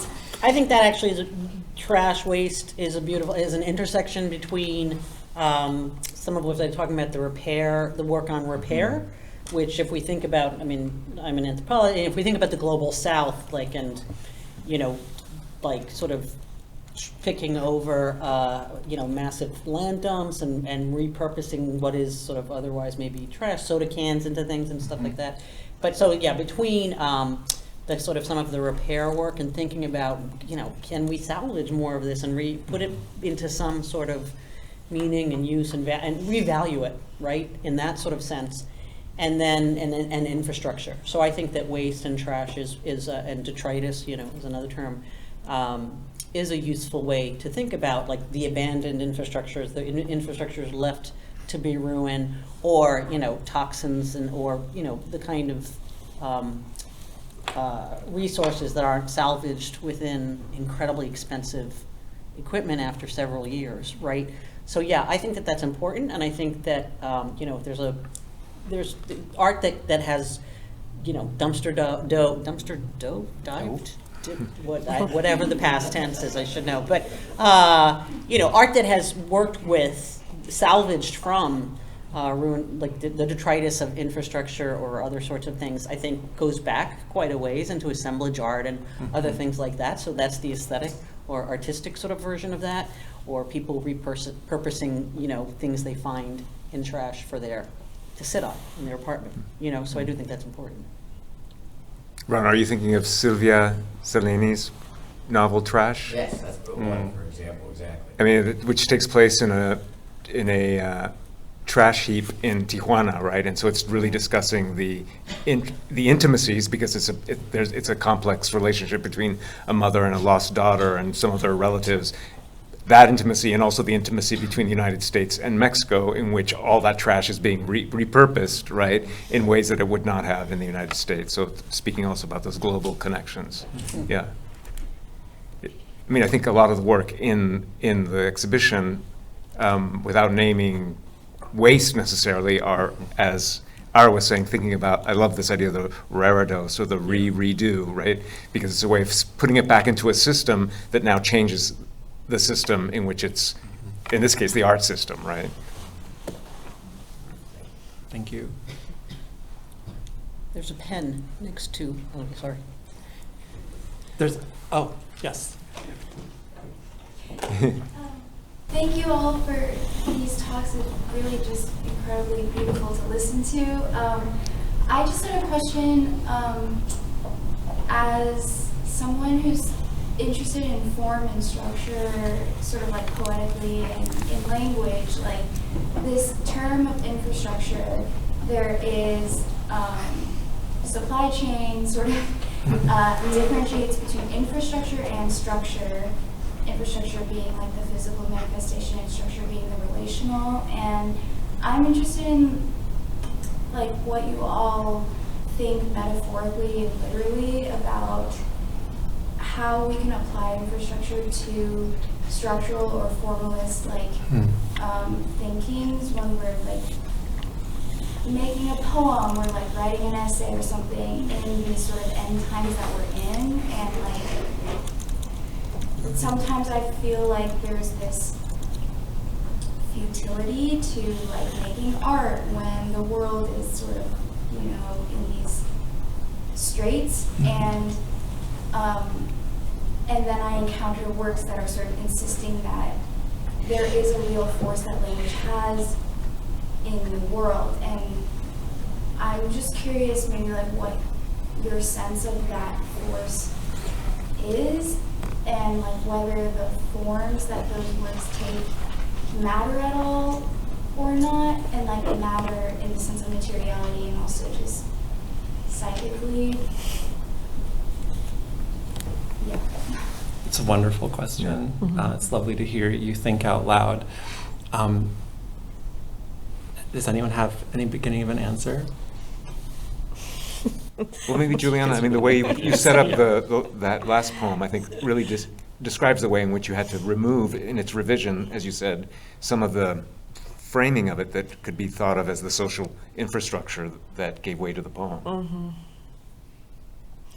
I mean, yeah, I don't know. That is such a hard question, and but like a really kind of, I think, an interesting one that I think about a lot and don't really have very good answers on.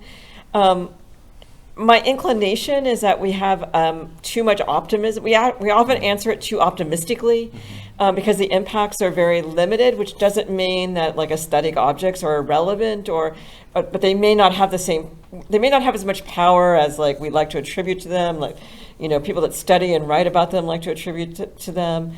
I mean, certainly not. They certainly have a very limited kind of audience claim, but even that and the reaction that you have, but I always think that we want to get rid of those claims because there's a different sort of work and that they're kind of trying to do. And then, I mean, I think the next version of that question is like, well, why are you interested in this work that addresses these kinds of like political issues, or that addresses infrastructure, or thinks about copper, you know, like the history of copper in some way? Because I find those works really moving personally. And I think that might be the answer, is that like I'm delighted to be thinking with them, and that might be enough. Like I don't think it has to go out and kind of move the masses to action, which it kind of doesn't. And I don't think you can say to yourself that I'm going to write a poem, I'm not going to go out to the protest or whatever. I don't think that's a really good idea to make, you know, way to make it in some form. Can I just add quick? First of all, if you want to think about futility, college professors, many of them take to drink because of that question. As to, you know, but the thing, I'm going to invoke a television show here, or that was based on a graphic novel, I think. But, you know, so many I'm going apocalyptic, but so many apocalyptic movies do this thing of like showing you a lot of human nature as this raw, brutal, masculinist kind of thing. I was extremely scarred by, was it the road? I don't know, the road or one of them. And it's just such a bizarre vision of what the human is. I mean, Homo sapiens been around 300,000 years, and we see symbolic, things in rock formation shorter than that, but we have language and things like that, and so it's such a bleak view. So one of the things I really enjoyed about Station 11, I mean, this is going to evoke television show, is the way that it was so much about this, making do with stuff, but also the desire for the creative and things like that. Okay, they had to go to Shakespeare, whatever, but nonetheless, how integrated that was to the post-apocalypse, which felt so much more like that's what that would look more like what my people do in the post-apocalypse. And I don't know, maybe the others would be coming after us in some fashion to put us in cages or something. But, so I just think if you think of the long view of Homo sapiens, language and communication and symbolism and making meaning is, to me, more built into who we are than AK-47s are or than oil fields are. That's the anthropological view. Just a very quick codicil to that that tries to respond to sort of your questions, attachments to sort of the formalist itself. And I feel like we've talked about this maybe a little bit already. But within sort of my work in disability theory, I think about Gertrude Stein as someone who illuminates something like the quality of the infrastructural in writing. So I'm thinking about Stanzas in Meditation and Ashbery's really exquisite account of that text in terms of its colorless, transparent words that we usually just take for granted, like the prepositions that Stein adores take the place of sort of like pretty nouns or sort of vivid verbs. And these words, like which or after or under, usually perform something like a job in a poem, which is to say they're quasi-infrastructural, and we usually sort of privilege the words that they make differently possible. So infrastructure in this sense is like the boy figure skater holding up the girl figure skater. That's the only sport metaphor that I have in my repertoire. But what's fun about Gertrude Stein is that these little colorless words don't sort of do their jobs. We end up snagging on them, glitching on them. And in that sense, the words become both something like the infrastructure in ruins and the sort of the residuum of sort of a machine that's no longer working. And in those moments where writing sort of halts on itself, where we find ourselves thinking about how the words aren't working, we develop a keener sense of how words usually work in ways that sort of are not necessarily perceptible. And the disability version of this is that if you have a bad neck, suddenly you think about your neck all the time. Whereas if the neck works, well-greased machine, you just turn your head and that's the end of it. So thank you for your question. There were several hands. I'm blinded by the light. We'll go with you two. Catherine's wonderful notion. Thank you all so much for this wonderful conversation. One thing I've been thinking about, especially when thinking about intimacy, is imported infrastructures, especially considering how ships can cross seas to deliver goods across many lands. And in particular, one of the examples I was thinking about are maquiladoras, which can be found in Mexico, which are large sort of sweatshop factories that produce materials for the United States.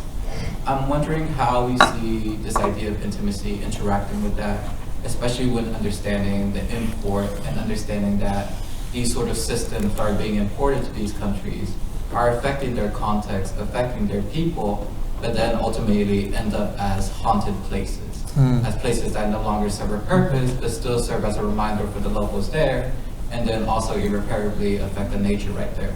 So I'm wondering how we think through intimacy when things are imported and exported, in particular infrastructure.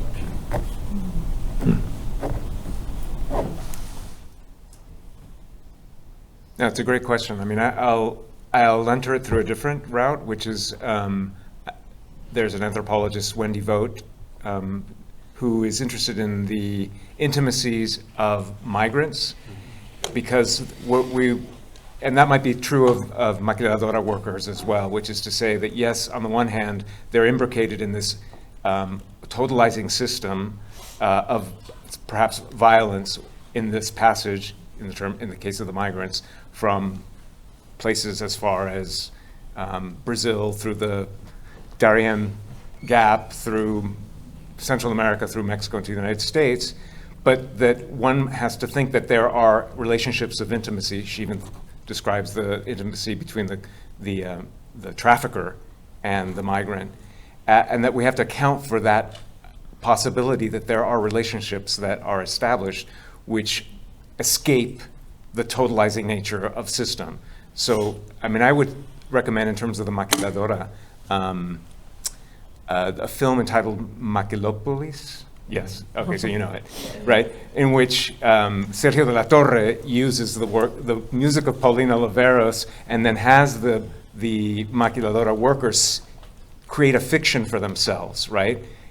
So they're performing for the camera these sort of choreographed works which allow for a kind of intimacy that they may or may not have been able to attain in their day-to-day exploitative work in the maquiladora factory. It's a good question, though. An empirical note, a study in South Korea found that when the women who worked in the factories lived in dormitories together, they had an organizational advantage, and they were, so the factories with dormitories had more organizing and strike actions than the ones that were, people were commuting there. I also want to invoke Aiwa Ong, an anthropologist at Berkeley, but she has a early piece of her 1987 or something piece where she talked about these spirit possessions that swept across factories in Malaysia, not just one, but they swept across them. And so she interprets this as a reaction to, the dehumanizing elements of this work, but of course one that was in a like, not in a Marxist idiom, but in a vernacular of spirit relations there. So the people I know who've done ethnographic work in factories have found and emphasized some of the various dynamics that exist with humans and then with others. Ashwarya? Thank you, first of all, for this lovely conversation. My question comes from Catherine's sort of complication of and sort of differentiation between infrastructure and structure, and also Professor Snediker's idea, this idea or sort of image of this girl skater. Did I get that wrong? Or the boy skater?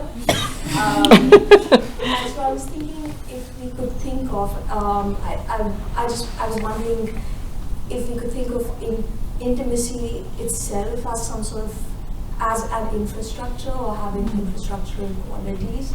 And I'm going to use Ara's sort of definition of infrastructure to kind of like think about it as I think Professor Tejada mentioned that intimacy is defined as something that powers and provisions, constraints and channels. And I'm thinking specifically of, I think Professor Snediker must be sick of my bringing up Winnicott, but I'm going to do it again. I'm delighted that you are. The mother as the holding environment, so something that powers, provisions, constraints, and channels. So I was wondering if anyone on the panel has thoughts about intimacy as infrastructure. So those words were Ara's, actually, about powering and provisioning. I think she said that. Oh, okay. She spoke a little quietly. I think she might have said that.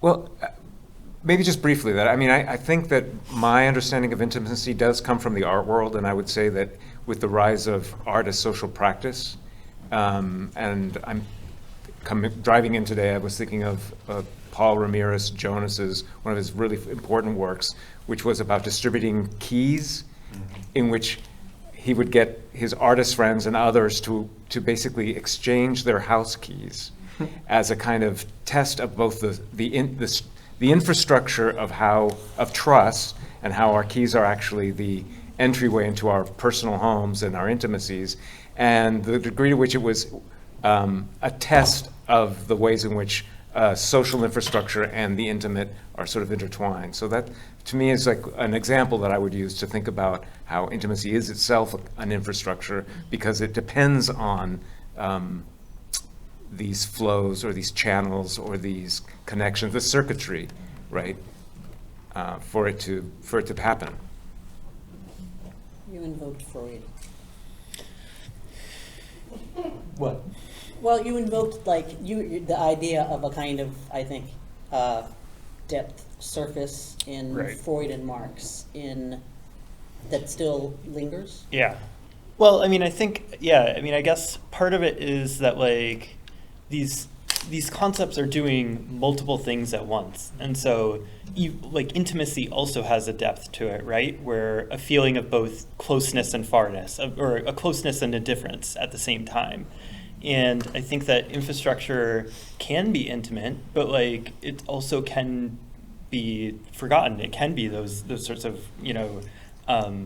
things that we don't touch, like, and those are socially stratified. So I don't actually go out and live in, like, the oil fields or among the refineries or something like that. And so, I have I can pose a reading of Derek's from afar, but, like, that posits their intimacy while at the same time not being intimate with them in several other senses as well, right? So it's kind of tough for me because I think that, like, we want these. To stroke this? Will that help? No, I mean it's oil. just like we want these things to fix it, right? And, like, neither concept, like, both concepts are constantly breaking down, and I think that, like, kind of maybe that is what we should be paying attention to as well. So the fact that there is, connection and flow and whatever, but at the same time, like, it never works out, like, and that's okay. Like, that's where that sense of futility comes from, is that, like, we can't expect, like, the concepts or terms or language to fill the holes in ourselves. Like, we actually have to do that some other way. But anyway, sorry, now I'm getting too far. Well, that was a good Freudian ending of the remark, filling the holes. I know. I'm doing all this stuff now about caves and underground stuff, and so now it's just all It's inevitable. Grottos. Yeah. Ashwari, we've had versions of this talk before, and I love hearing you think, and I've missed having you in a class. And I think something that Kai says is helpful for me, and that has to do with just thinking about infrastructural's temporal aspect. Infrastructure works on a y-axis as much as an x one. And obviously intimacy has an analogous diachronic element. One can have hookups, and that's a version of, like, being intimate, as sort of like one's elders might say. But usually intimacy sort of comes over time. Which is to say, like, it seems sort of in conversation with something like chronic pain, insofar as one learns the qualities and textures of intimacy having lived it. Mm-hmm. And as Kai suggests, when you live with something or in something, often one does lose a sense of the details.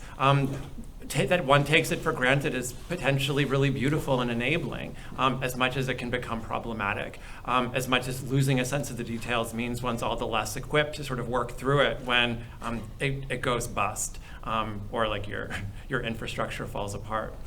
So I don't want to take up more time, but, like, we will continue talking about Winnicott. So thank you. I feel like there was another question over here. Yes, you had your hand up, and then Anna.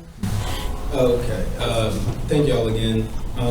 So currently in my work, I'm thinking about like kind of remaking and renewing, like, my own identity and, like, healing in an oppressive infrastructure. But I'm also thinking about how the infrastructure is also constantly being, like, remade in this, like, monotonous way towards this oppression. And I'm thinking, so right now I'm using, like, gentrification as a metaphor for my own personal deconstruction and reconstruction, but it's kind of like a negative change, but positive change. And I'm trying to figure out this paradox in terms of, like, infrastructure and, like, my own personal intimacy. So I was kind of tied to, like, what you were saying about the infrastructure. Remaking is imminent, and it happens, like, within, like, in this post-revolution society, but also how you were talking about, like, infrastructure and addiction. And I was reading this book, and they're talking about decreation, like, making as a way, like, to pass into uncreation. And so, like, all of this, like, ideas of like trash and like remaking and building, making new, but from residue. I'm trying to just get more clear on it. How do I work do that? You're doing it. When you said you're working though, what, like, are you working in a medium genre? Are you working? Lens-based. Sorry? Lens-based. I'm a photographer that works with like other mediums also. So photography. Mostly, I'm wheat pasting on like trash right now. And like, but like trash that I can't pick up and take back to the studio. So like it's in these gentrified neighborhoods and like abandoned areas, and like it's sitting there. So that's kind of how I'm thinking. So is that linked with the remaking of yourself? Yes, that it's like kind of like my body as a. I'm thinking. I don't like the term black body because it kind of like I'm critiquing the institution in that way and like academia, because like it detaches like the mind from the body, and that's kind of how I find my freedom in consciousness. So it's like trying to get unstuck from that and trying to deal with it, even though it's a paradox. It's like a negative paradox. Like it's a paradox. Yeah, I mean, some of what it sounds like you're grappling with is sort of maybe a non-linear or non-simple or uniform thing, but there's contradiction within there. As a like sort of whatever fallen Marxist, I love contradiction. So I think acknowledging and running with. Yeah, it's survival. Yeah. It's just survival at the end of the day. It's kind of the way I thought about it. Well, I hope it's thriving. And you're describing being a subject and an object at the same time, and that's the most difficult to be able to describe, right?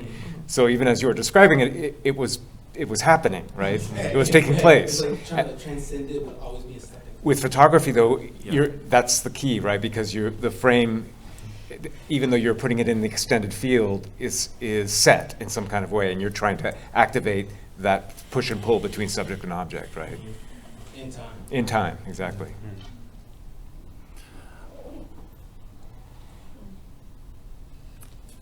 I'm still thinking about your wonderful thoughts. I'm glad you're thinking about decreation. I think like Simone Weil is just like a really, really fruitful in terms of these enterprises.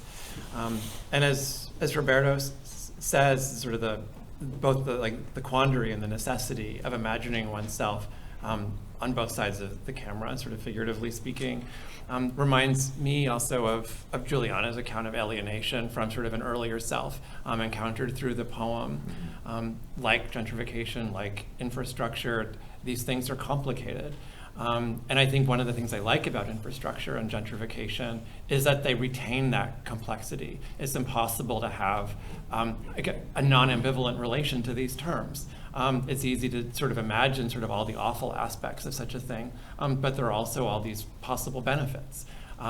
So some of the real work of this exhibit and of this panel for me is, again, in the spirit of Berlant, finding sort of a more fruitful space for ambivalence itself, treating ambivalence not only as something to be solved, but something to be inhabited and learned from, having an intimate relation to ambivalence rather than feeling merely agitated by it, means that one learns its surface area in a way that ideally would leave one somewhat less defensive rather than more. But thank you for your really thoughtful question. Yeah, thank you. Thank you. Anna? I don't even know if it's a question, but it might touch on things that other people have brought up. Anyway, I'm just thinking a little bit about proximity and I guess I find myself sometimes like nostalgic for proximity or what I used to experience as proximity. And so I wondered if anyone had thoughts about that, or if you find if that comes up in the work that you're doing. I mean, in some, I don't know how to say it other than that. I mean, you're sitting next to somebody. Oh yeah, I mean, there still is proximity. I have lots of proximities in Yeah. my life, you know. But Yeah. So what's the one you miss? Sorry, what? Well, I'm sure it has to do with living online, living a lot of life online. I mean, I also have a lot of engagement with the material world. I make material culture, but like, anyway, I think it seems to be like for a bridge generation like mine or something coming up without the internet, and then anyway. If anyone has thoughts about that, but if you don't, that's okay. It might just be mine. I miss writing letters and sending posts. I mean, I could send them. I could write them and send them, but I don't. So I miss that, which is not proximate, but which was the, slower. It was slow. But don't we tend to think proximity as closeness, but actually there's proximity far and near, right? Do you mind if I talk about your work, Anna? I mean, because I think in a sense you're those funeral fringes, and some of your work includes very, very personal matter, right? That then becomes this other element. And then in those photographs, remind me of the title, where those funeral fringes are puncturing these images that circulate broad, far and near, or far and wide, right, that are from the Creative Commons. There seems to me that there's that urge to bring these two incommensurate worlds together, right? And that's, to me, is the kind of the will of proximity. Whether proximity happens or not is something else, but there's a desire around it, right? Yeah. I was led to Michel Serres because one of the works includes the cover of the book, and he has this interview when he's being asked by Bruno Latour about these kinds of questions, and he talks about a napkin, and he says, well, proximity is this, you can put these coordinates on the handkerchief, and you will find some sort of agreement about proximity, but then you can crumple up the handkerchief and put it in your pocket, and now those coordinates are now in a different relationship. But that is both a proximity that we might have thought as far, but that's actually near, or vice versa, right? That it changes according to the topographies in which they live, right? Yeah, and whether you're standing or sitting. Yeah. Could you speak to Houston as the site of this exhibition and as a geographic location in which we're thinking about intimacy and infrastructure? Yeah, we should ask the curator. Yeah, I could answer that question. I mean, I approached Houston as a space and a place of homecoming. So it's about also excavating a relationship to my past, and through the works of artists that I've been engaging with across the last decade. So it was about bridging what I felt were a number of active concerns unfolding within this discourse, and also actively happening in the city in which I was born. And that felt really appropriate to bridge with the work of those artists that are across the world in different places, also actively engaging with those same questions. So I guess I could talk about the use of inquiry as like a methodology. I mean, I do that a lot in my work, where I use inquiry as a kind of form for constructing curatorial discourse. And so that uses like process-based thinking, or working to work with artists and their own research processes, and also like the subject of important cultural critique in the moment, and writers and thinkers. And so that was really important to bring back to Houston in a place with the kind of pivotal issues that it has. And that's a little of Houston, I think. And my quick answer would just be no zoning. Yeah, mine too. Right? I mean, there's something about the city, and I don't think it's casual that I'm so attached to it, is the ways in which the zoning or lack thereof in this city forces us into, obliges us into certain kinds of relationships and intimacies that other kinds of urban grids or textures would not allow, right? At the very personal level, I think. That both mixes the, our curated sense of what a city should be with the more rough and tumble ways in which we encounter by accident, right? Yeah, Francine. I'm trying to formulate this question because I think it has something to do with the confession aspect of this, and it just seems like probably a whole other panel, a whole other day or talk. But I think maybe my question is a little bit kind of straightforward to Juliana, which is where does confession fall in this conversation?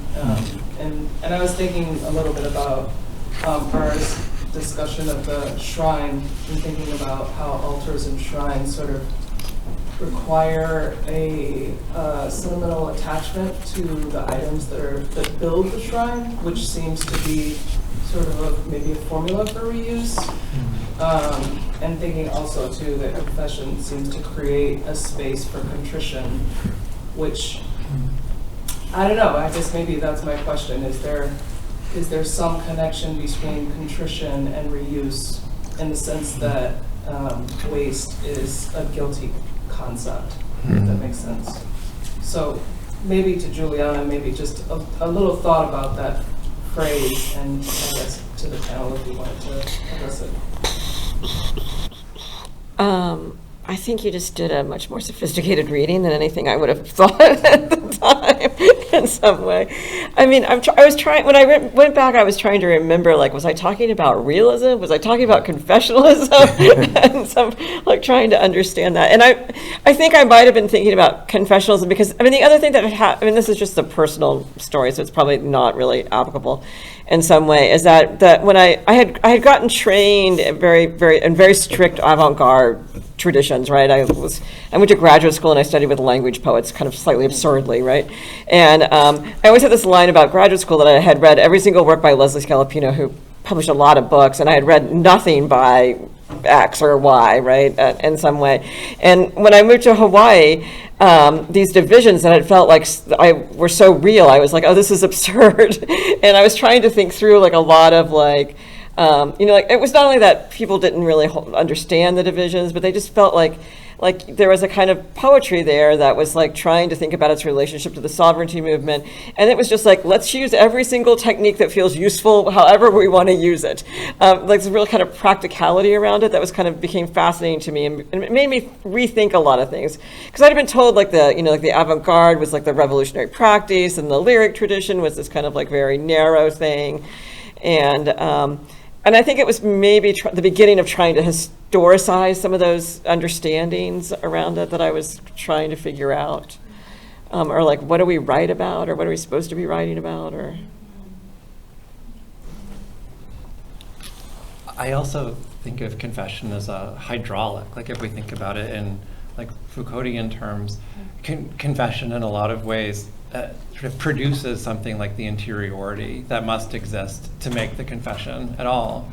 But at the same time, confession hydraulically, if we think about the derricks, moves that interiority outward. Like this is sort of the point for Foucault of like parrhesia, passionate speech, such that infrastructurally, and I know it becomes sort of a joke that anything potentially is infrastructure, but I believe that it is.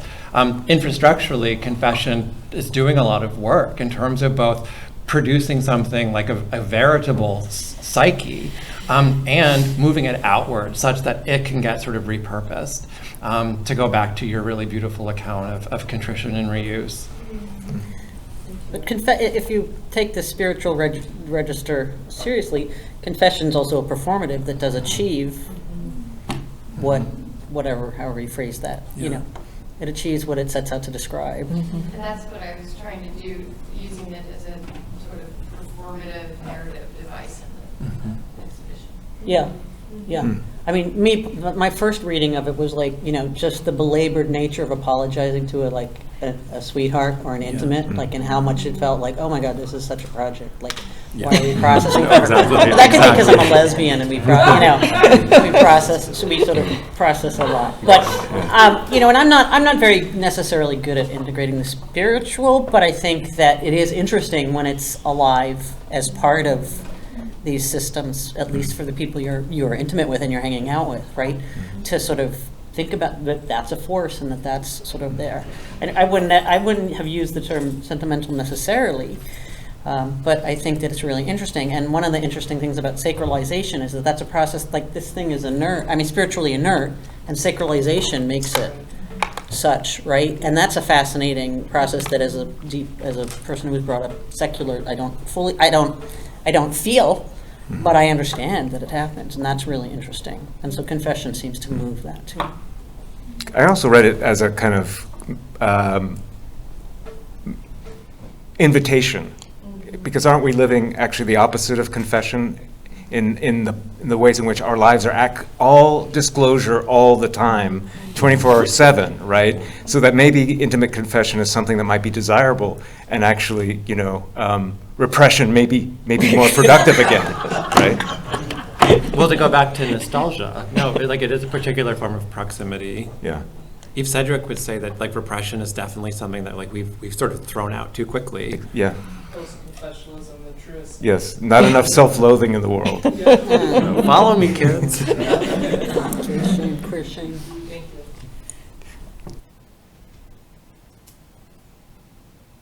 Thank you all very much. Yeah.